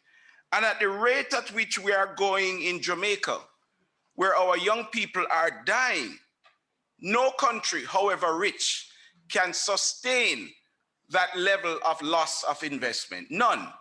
So it simply means, therefore, that something has to be done about it. And so the Planning Institute of Jamaica has been like a threaded needle, bringing the rest of us together and binding us with cords of a solid, purpose-driven mission. And I'm delighted about that. So the Social Development Commission, HEART Trust NSTA Trust, the HOPE program, the Project Management Global Institute, and Northern Caribbean University through its Morris Entrepreneurial Center have been brought together because each organization has already been actively engaged in empowering the youths of Jamaica through their various programs and initiatives. And you are to be congratulated. To the partner organizations who are signatory at this event today, again, I extend my heartfelt congratulations to you for your passion and your focus on the youth of Jamaica. To the organizations that are not part of this particular MOU, but who are committed to the youths of Jamaica, the Caribbean, and the global community, I say continue to diligently provide the support our youth needs to thrive in these challenging times. Times of challenges, however, are often accompanied by enormous opportunities, and we need to unearth these opportunities for our youth so that they can be prepared to grasp these opportunities. In fact, the truth is that many of our youth are already leading the way as entrepreneurs through their global connectivity facilitated by social media and other technology platforms. But we must continue to do local research and the gap analyses needed to inform us of the lay of the land so we can continually adjust to make the necessary changes that are needed to give our young people every advantage so that they can be competitive globally. So what is happening with youth worldwide? According to the International Labour Organization, the ILO, in their Global Employment Trends for Youth 2020 document, there are more than 64 million unemployed youth worldwide and 45 million young workers living in poverty. Youth unemployment, therefore, remains a global challenge and a top policy concern for not just the ILO, but for us here in Jamaica, Latin America, and the wider Caribbean as well. We all wrestle with this concept of youth NEET. NEET means not in employment, education, or training. So it is the youth NEET that is particular challenging, youth that are not in employment, education, or training. But even when employment, education, and training are available, the challenge remains because many youths are either unaware of the opportunities or they are not motivated to take advantage of the opportunities provided by successive governments and the private sector. There is an urgent need, therefore, to build relationships with these youths so as to influence them. And oftentimes we know that there are projects that are out there that can benefit the youth, but unless we build relationship with them, it's difficult to sustain these because simple things can derail our young people. They are fragile. I remember in my own community growing up, I used to be asked to adjudicate matters. And there were times, Dr. Henry, I was waking from my sleeping bed as if I was the Roman governor, Pontius Pilate, to come and to adjudicate matters. And I remember one particular situation. There's a young man who had gotten a contract to build sidewalk. And you know how it is. And he got some men together and he built the sidewalk. And on this particular day, he was giving the workers their wages. And another young man came along and grabbed some of the money. And they got into a tussle and it was becoming heated. And before it got out of hands, they came and they got me. And so I asked the young man who had the contract, what is happening here? He said he had the contract to build a sidewalk and he's not paying anybody who didn't work because he doesn't believe in that. So I turned to the other young man and said, what is your claim to this money? And he said, when he was on the street at nights, doing things to ensure that the party won the election, the man who got the contract was in his bed sleeping. So on the basis of that, he was entitled to some of the money, the spoils of war. So fortunately, at the time I was serving as president of the Eastern United Sports Club, and they were both members of the football club, and I was able to lean on them individually. I took each of them aside, leaned on them individually, and we came to an agreement. And today, after over 30 years, they are still friends. But that could easily have ended in a murder, easily. And that is how fragile some of these situations are. And so we have to be there. The police youth clubs have been successful because they are in the communities. The Peace Management Initiative has been successful because they are in the community. So community centers and churches, I believe, have been underutilized in the fight against youth underdevelopment and unemployment. Specific programs must be developed to target these unattached youths. And so that is why I'm so excited of this interagency network, because it is addressing exactly these challenges. Churches, however, need to be part of this partnership. And when I speak of churches, I am not referring to churches in their usual ecclesiastical role. I'm referring to churches as civic organizations that are present in pretty much every community in Jamaica. Jamaica has the distinction of having more churches per square mile than any other country on earth. Those churches must play a role in national development, and they must help in this cause. They know the communities better than most anyone else. They marry the members of the community, they conduct funerals for them, they are there constantly.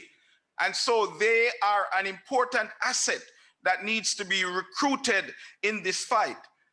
Many churches have buildings, prime buildings, that are only utilized 2 to 3 times per week. And then it's just left dormant. I am suggesting that those churches, those buildings, can be utilized as learning centers, internet sites, and places of refuge for unattached youth. And I say this from personal experience. In the early 80s, when I was a student at the University of the West Indies, I saw a lot of youth that were not in school and I wanted to help. And I went to my own church at the time, and I encouraged them to say, let's start schools at these church buildings, evening sessions. Nobody bought into the idea. So I left and I took my own money and I had a guy build a blackboard for me and I bought all the other things.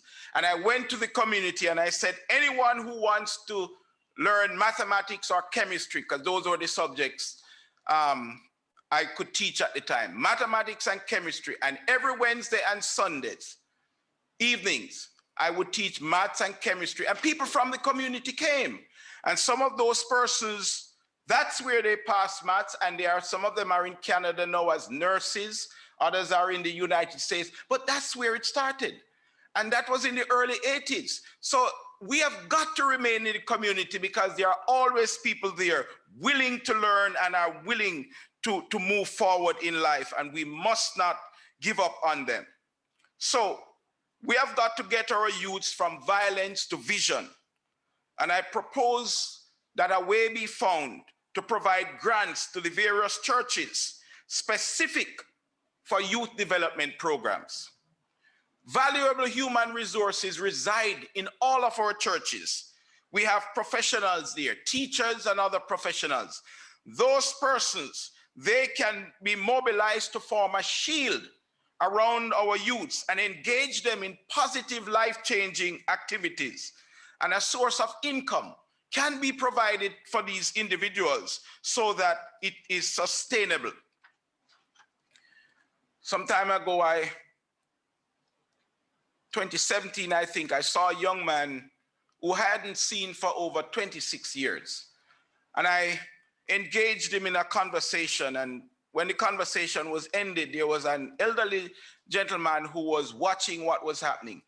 And the elderly gentleman came to me and he said, Brother Edwards, you cannot be seen talking to a man like that. That man is the Don, and he's responsible for the murder of X amount of persons. Of course, I have no way of validating any of this.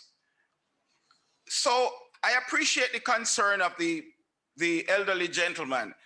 But what I took away was what the so-called Don said to me. He said to me, when he saw me, he was smiling, and it was difficult for him to smile. You could see that hardness of life on his face. It was like the dawn breaking through a great tomorrow. Difficult. But he was glad to see me, and he said, I'm asking you one thing. Do what you can to help the youths in the community. That's all he said. Never ask me for money, anything. Just do what you can to help the youths in the community. I hadn't been in the community for over 26 years. And then I promised him that I would. And so 3 members of that community are now students at Northern Caribbean University under what we call a rescue program because of his initiative in asking me. I was hoping that when those students graduate, I would be able to invite him to come and see them walk across the stage and get their diploma. But sad to say, some months later, I was sent a video, and the video captured his execution. And so he's no longer alive today. But what he wanted, and my interpretation of what he asked me, is that he's saying, Dr. Edwards, I am doing what I'm doing, and I'm probably never going to change what I'm doing. It's probably late for me, but I don't want the young people in the community to follow my example. There is better out there, and I'm asking you, because I know you, I know what you used to do, I'm asking you to help make this happen. And I made him a promise, and I'm working on that. And as I said, 3 members of that community are here at Northern Caribbean University. So that's the challenge we have. Globally, 1/5 of young people currently have NEET status, not in employment, education, or training. Globally, 1/5. So we know of that here in Jamaica. So clearly their full potential is not being realized, even though some are contributing to the economy through unpaid work. But we have got to continue as a nation to do all we can to capture our youths. This program that we are signing on today lines up with the United Nations agenda to positively impact the youth of the planet through its thematic sub-working groups for the UN Interagency Network on Youth Development in areas of youth participation, employment, environment, youth participation in peace building, social media, youth policy, inclusive youth volunteering, and the UN system-wide action plan on youth. In the March to April 2020 edition of the Journal of Applied Developmental Psychology, a longitudinal quasi-experiment on positive youth development in Jamaica was done by Daryl M. Hull et al.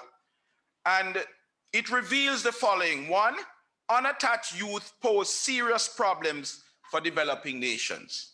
Two, positive youth development programs, such as the ones we are about today, are effective for altering developmental trajectories. Three, longer-term outcomes require additional investment to sustain developmental changes. And four, positive youth development programs should be extended beyond initial administration to support unattached youth. So here we are today, working together to implement a positive youth development initiative. Additional investment to sustain what we have started beyond program implementation is going to be a critical success factor in this positive youth development initiative. And working together, yes, working collaboratively as an organization and individuals with the good of the nation's youth in mind is exactly what we need. We all are aware of the local scenario with our youth, but opportunities must be created close to home for youths, whether training or employment. See, when students or youths migrate from the rural areas to urban areas, they risk losing the moderating influence of friends and families. And some of these are the very ones who succumb to the lure of the urban culture. And before long, they are recruited into activities that neither they, their families, nor the nation is proud of. And we all know what those activities are.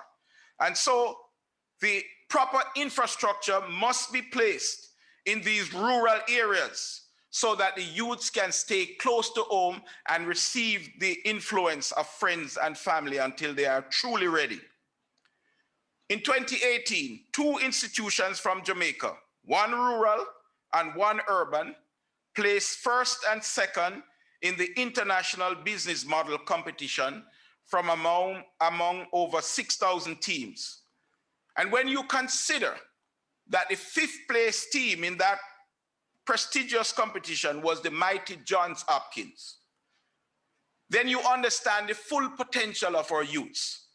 Because we're used to first and second in athletics, but this was an international competition that required a knowledge of business canvas and entrepreneurship.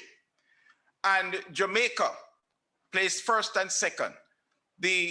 Only the second country outside of the North America to have won this prestigious international business model competition, and perhaps the only one to have placed first and second.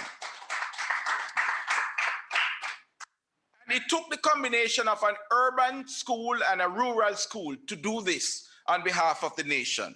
So the point I'm trying to make is that the urban areas are not the only places in Jamaica. We need to reach out to the rural areas as well. And Dr. Jaja mentioned that earlier. So I want to stress that point. So this international business model competition involves entrepreneurship. And Jamaicans are natural entrepreneurs. And so entities like the Morris Entrepreneurship Center, located at the Northern Caribbean University under the leadership of Mrs. Hazel O'Connor, have successfully guided the natural talent of youths so their business ideas can bear fruit and they can become successful at what they are passionate about.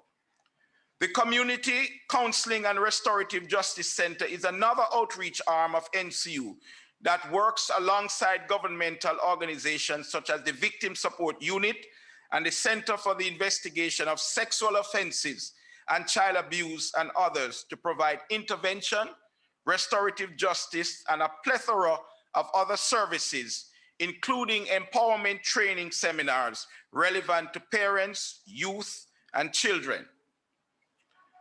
UNESCO has indicated in one of their publications that for a developing country to development, 40 to 50% of its population must have access to tertiary education.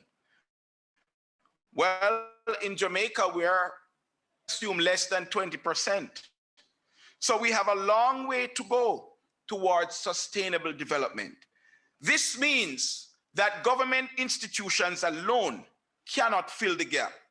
Private educational institutions and independent schools must be empowered with additional resources to capture these youths and bring them into the mainstream.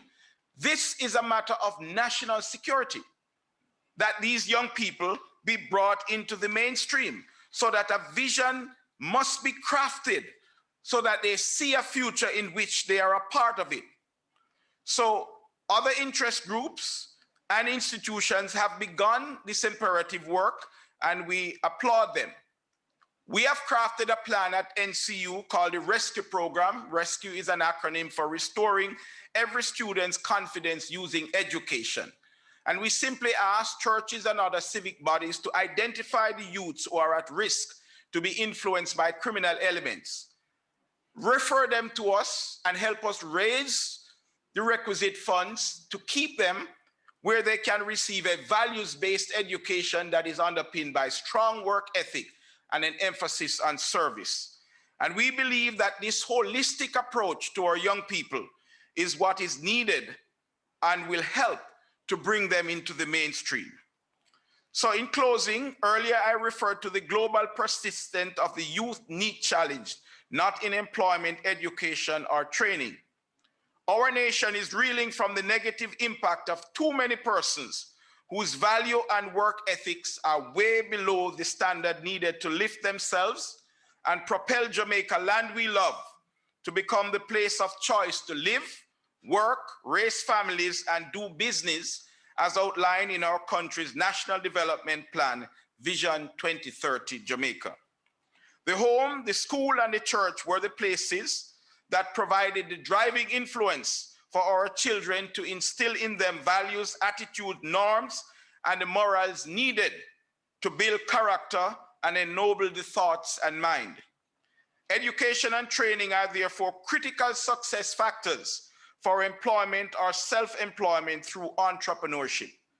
Our youth can then rid themselves with the appropriate intervention of the NEET status, not in employment, education, or training, but instead move up to the EAT status, EETE, meaning ethical, educated, trained, and employed. And once they have achieved the EAT status, then they will truly be able to eat, EAT, a food, as we say in Jamaica, because they will be ethical, educated, trained, and employed. May God continue to bless Jamaica, land we love, as we do all in support of our youth. Thank you.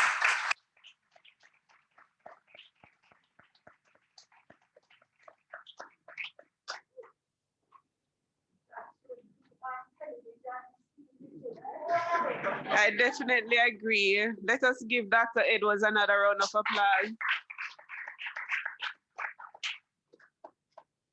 We hear you, Dr. Edwards, and I think I speak for the committee, I speak for all the partners that are part of this partnership, and we will take the charge of really looking at that NEET status and really move our young persons from need to eat, right? From not in education, employment and training to ethical, educated, trained, and employed. We really, I think we stand to benefit so much more when we give, right? And so we want to thank you, Dr. Edwards. We have heard your contributions and we really appreciate it. I want to say thank you on behalf of the team, on behalf of our listening audience and our virtual listening audience. I want to say thank you for those words. We also want to acknowledge that we recognize the risk that these young persons are at, and we want to commit that we will continue the partnership to help these young persons to progress. Thank you, Dr. Edwards. All right, so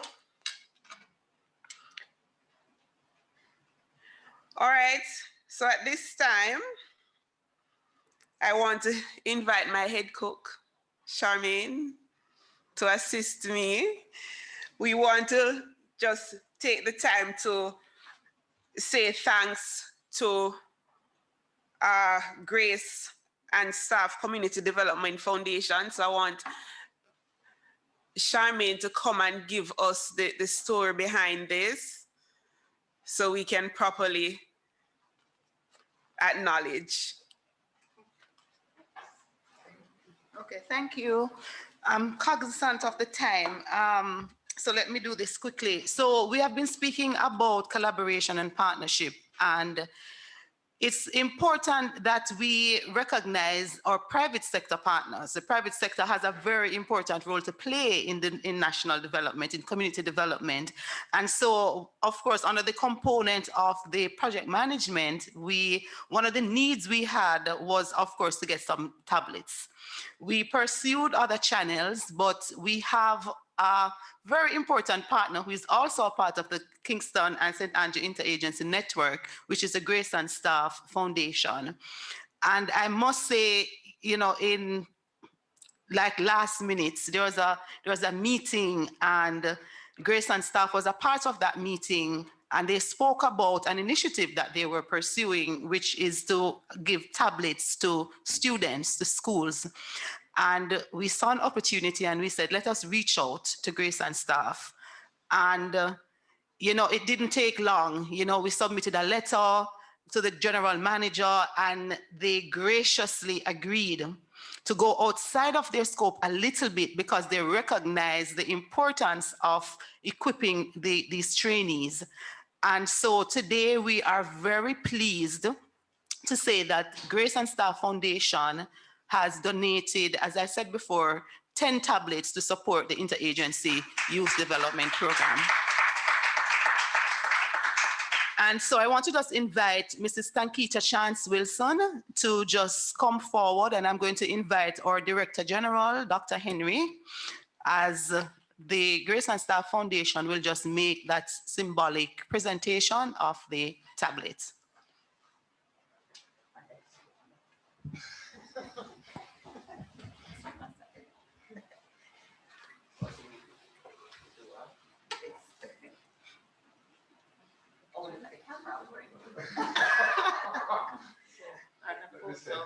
On behalf of the project and all the partners here, we want to thank you so much. Those for us, going outside the school and making accommodation for the training, the participants in the program. I want to wish you the foundation all the continued success and all the very best. Thank you very much. And those participants are going to evaluate and put a lot of effort into the program. And so everybody will do it. Thank you.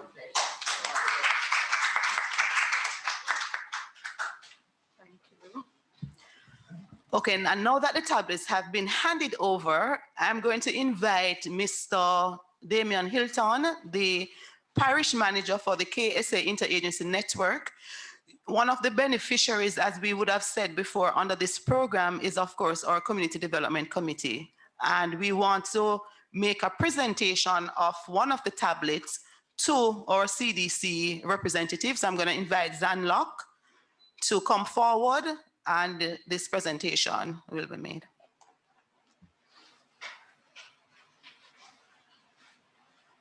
I'll take this side. On behalf of the Parish Interagency Network and all the partners that are here this morning, we really want to commend Trenchtown CDC for their commitment to the process and to thank you for giving us an example of what this project can do. in our community. I know this will be put to good use. I don't even have to ask. Thank you so much. All right, so we are winding down, and the last symbolic thing that we want to do, we have been speaking about partnerships, and we want to invite our key partners to sign the Umbrella MOU, which is an instrument of the Community Renewal Program that just indicates the commitment of our partners to continue to support the work under the Strategic Implementation Plan of the CRP. So of course, the IAN Youth Program is one such, but certainly as we continue the work, Dr. Edwards spoke about a number of things that, you know, as partners, we really want to pursue. So we are going to invite, and bearing in mind the COVID protocols, you know, Dr. Jaja was very keen on that. So what we will do is invite the heads of agencies one at a time. So you will notice a table with individual pens. So as you come forward, you take a pen, sign, and of course you can keep that pen, our little token. So, and then once each person would have signed, we will remove the table and then just ask you all to come back together for us for a photo op. So I'm going to firstly invite Dr. Henry.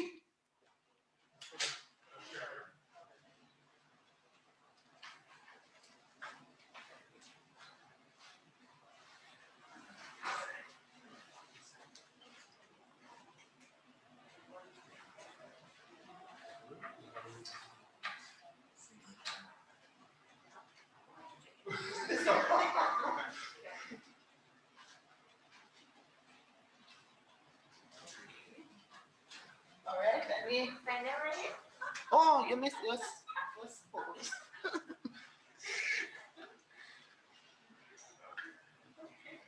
Got it?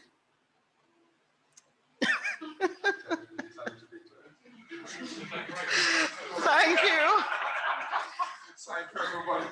So let me invite Colonel Rickman, who is going to be signing on behalf of Dr. Dyer for HEART. No? Okay. Okay, so Rihanna, may I invite you?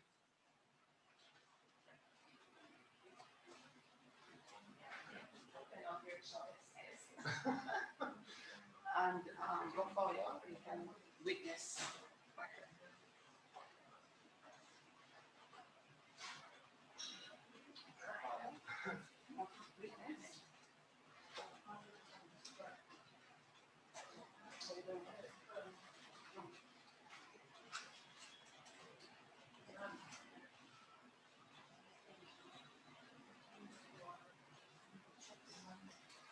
Okay, Dr. Edwards. Where is Mrs. O'Connor? She stepped up.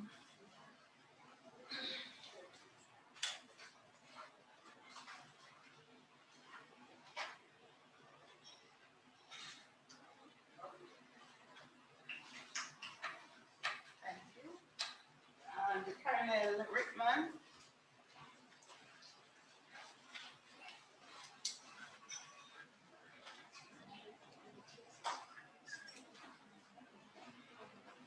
Where is Samantha? Can you witness? Samantha, could you just come forward for me?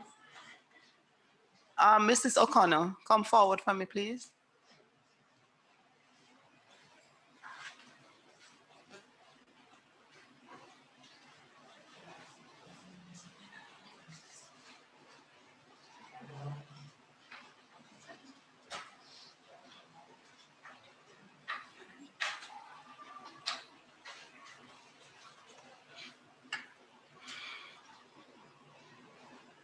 Thank you. And last but by no means, no, you can have the pen.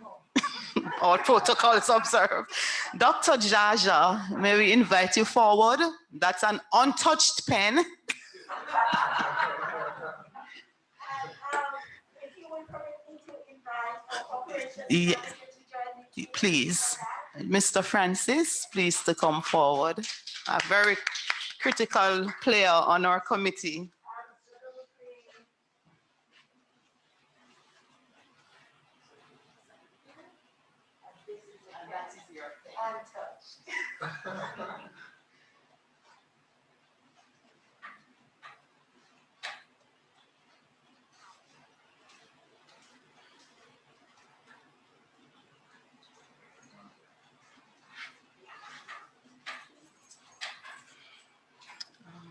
Okay, so we're going to just move the table, and I'm going to invite each of you to just come back just for.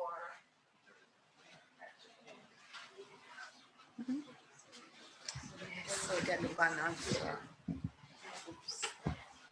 Thank you. Oh, it's taped.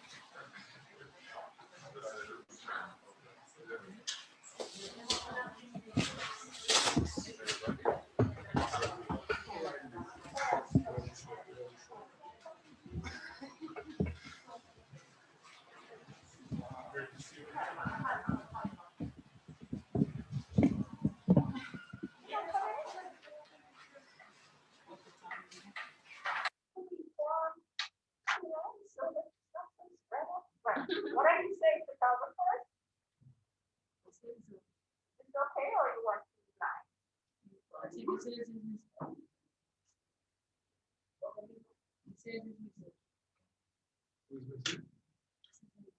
coming.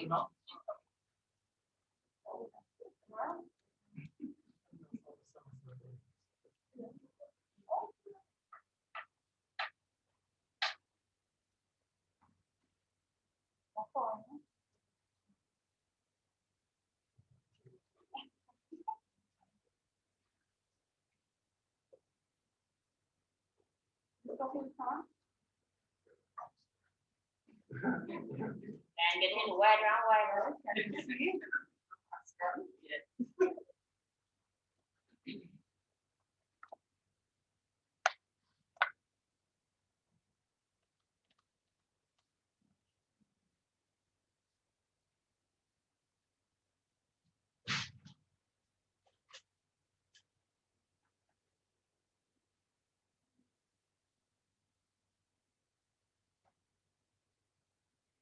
Okay.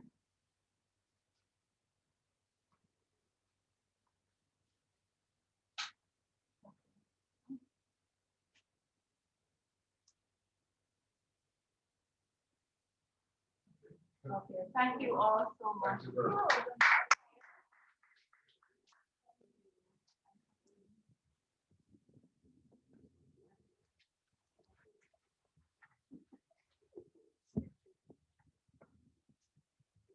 And this.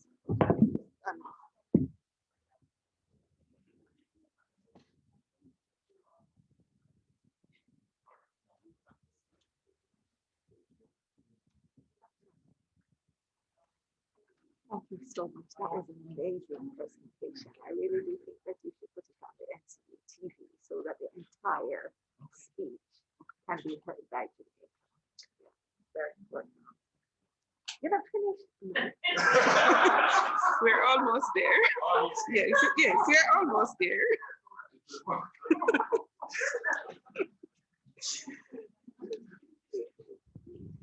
Yes, we are almost there. So, but at this, we really want, this moment is very important for us to acknowledge our participants that are currently in the program. And so we have only 2 persons in our midst today, but we have the other persons joining us virtually. And so we want to acknowledge them.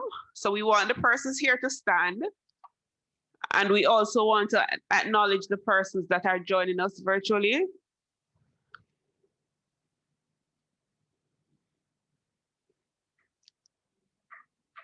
We're not able to bring them up on the screen.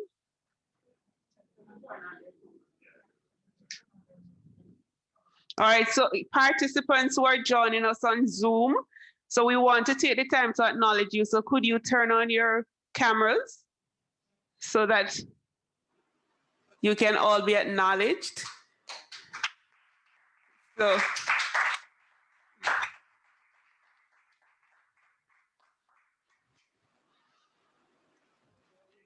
right, and let me say you were well represented here by Miss Simone Simpson and Devonte Thompson.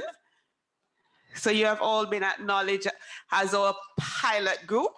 So thank you all for participating.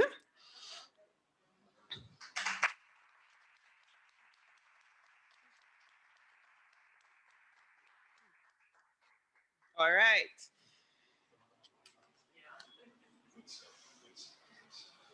All right, thank you all. Thank you.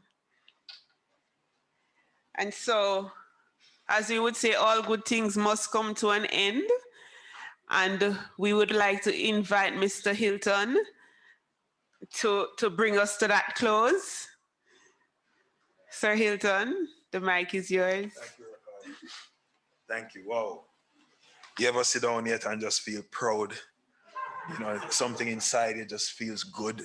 You know, you can't really put it into words. It's just a good feeling. And that's the feeling I have today. Protocols having been established, observed. I come from a very tough inner city community.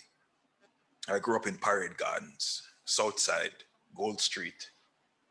At 13 years old, I was a part of a youth educational support program, and that has changed my life.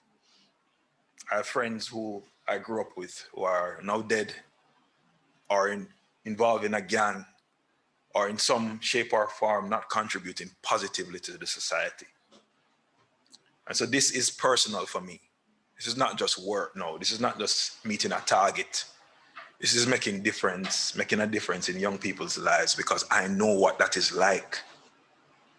When I see the young lady from Tivoli Gardens speaking about her journey, and we know what's going on in Tivoli right now,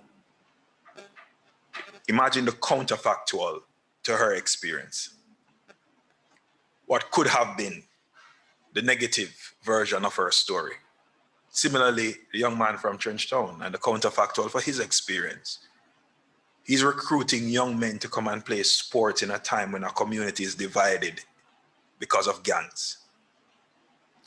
I want us to take seriously what we're doing here today and to not see this merely as another project or another program that we're going to put in a report, but to recognize that we are actually touching lives. We're making a difference. And that's what it's about. In my role as the acting parish manager at SDC, I can tell you it's difficult. There are strictures internally, challenges externally that make our work very hard. But there's one commitment that we have as a parish team, and it is to change the trajectory of how we work in communities. We have articulated a clear focus to include three simple things. One, increase people participation in governance. Get people involved in community development. Get the young people out, get them more involved. Two, youth inclusion. Critical to every community that we're having problems in is that youth cohort that is unengaged, unattached, and at risk. We have to get them early and start change the course and the path that they take. And last, wealth creation. Gone are the days when we can talk about development, community development as a voluntary activity. We have to help people to see the social entrepreneurial side of community development. And so when we have the business model canvassing and the project management and the project writing, these are all a part of trying to get everybody to see the value that they can create for themselves in their communities. And so I want to close by saying to us today that our emphasis on life transformation will remove the conversation about social intervention. Because if we start to see our work as life-changing work, then it really will be about social transformation, the transformation of our communities, and not waiting for something to happen so that we need to intervene. I mean, some people might say it's semantics, but I know where my mind is, where this is concerned. I want to thank our partners. See Charmaine Brim? Charmaine Brim, you can't say no to Charmaine Brim. She rides you. She's on your back because she believes in it. And I can't tell you how much I am grateful that I have a Charmaine Brim at PIOJ CRP to work with, and Kimberly and the rest of the team at CRP. Rakaya from HEART NSTA and the HEART team. When we started out, and we weren't too clear about what we wanted to do in terms of certification. And HEART was there every step of the way, saying, no, we can do it this way, we can do it that way. Couldn't have done it without you. In a room and you hear a British accent, and you're wondering, what we're getting somebody from the High Commission coming to support the project. No, it wasn't. It was Miss O'Connor from NCU. And she just buying into the idea right away, and she was ready to run with it. When you have people like that working with it, makes the job easy. Makes the job easy. And the project management, I needed another man in the room because you know how the women are and they take over the space. So it was good to have my brother from the project management Global Institute with me, and Colonel Rickman would pop in from time to time to give us the support through hope. This is what Interagency Network is about. It's a creature of the SDC, yes, but SDC can't do it by ourselves. We need others. We need the partners. We need everybody on board. I met a young lady in a HOPE program. Was it a HOPE program? A HOPE program. I was a facilitator. And I met this young lady at the program, and there was something about her that just captivated me. The way she carried herself, the way she spoke. I'm talking about Miss Odika Horton. I found Odika Horton in a HOPE program. And I said, you have to come and be a part of the SDC because of the potential. And I left the SDC's part of the work to Odika Horton because I couldn't come to meetings as often as I would like to. And I can tell you that she has distinguished herself to the point right now where I think I've worked myself out of a job. I don't need another young person from a tough community showing what young people can do if they get an opportunity. And so in closing, ladies and gentlemen, really want to thank you all for the support. And we believe that this program is indeed can be replicated across communities, not just in inner city communities. As you rightly said, we have to focus on rural development as well. And so we go into the new dispensation of our work, recognizing the importance of getting these persons now in their internships so that they can get that 6 months of work experience, having been trained. So we look forward to other partners coming on board and committing to facilitate this process. Thank you all very much. God bless you. Continue the good work that you are doing. Social Development Commission, building communities, building Jamaica.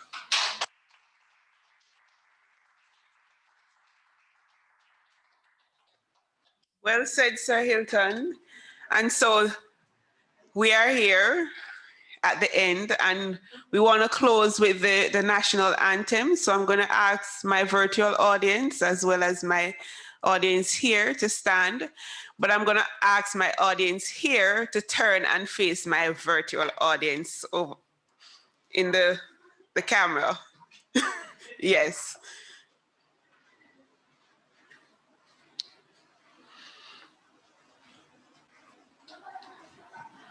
All right. Oh, we're going to sing. Oh, I thought. If we're going to sing, I'm going to step away from the mic. So, yes.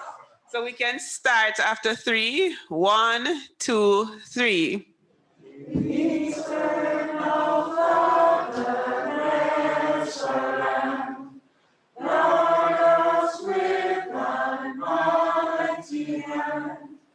Keep us free from evil powers. Be our light to countless stars.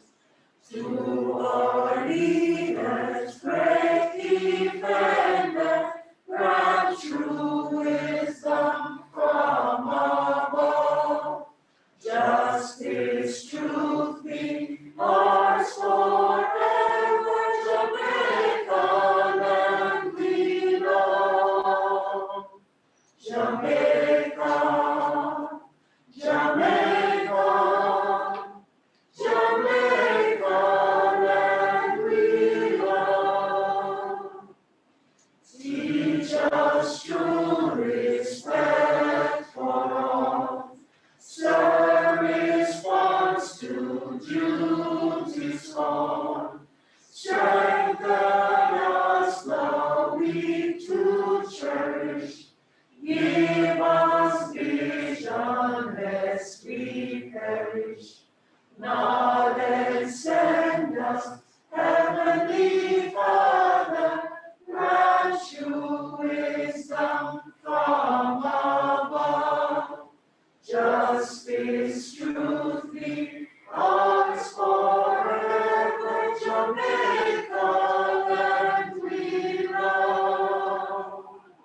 Jamaica, Jamaica, Jamaica, land we love.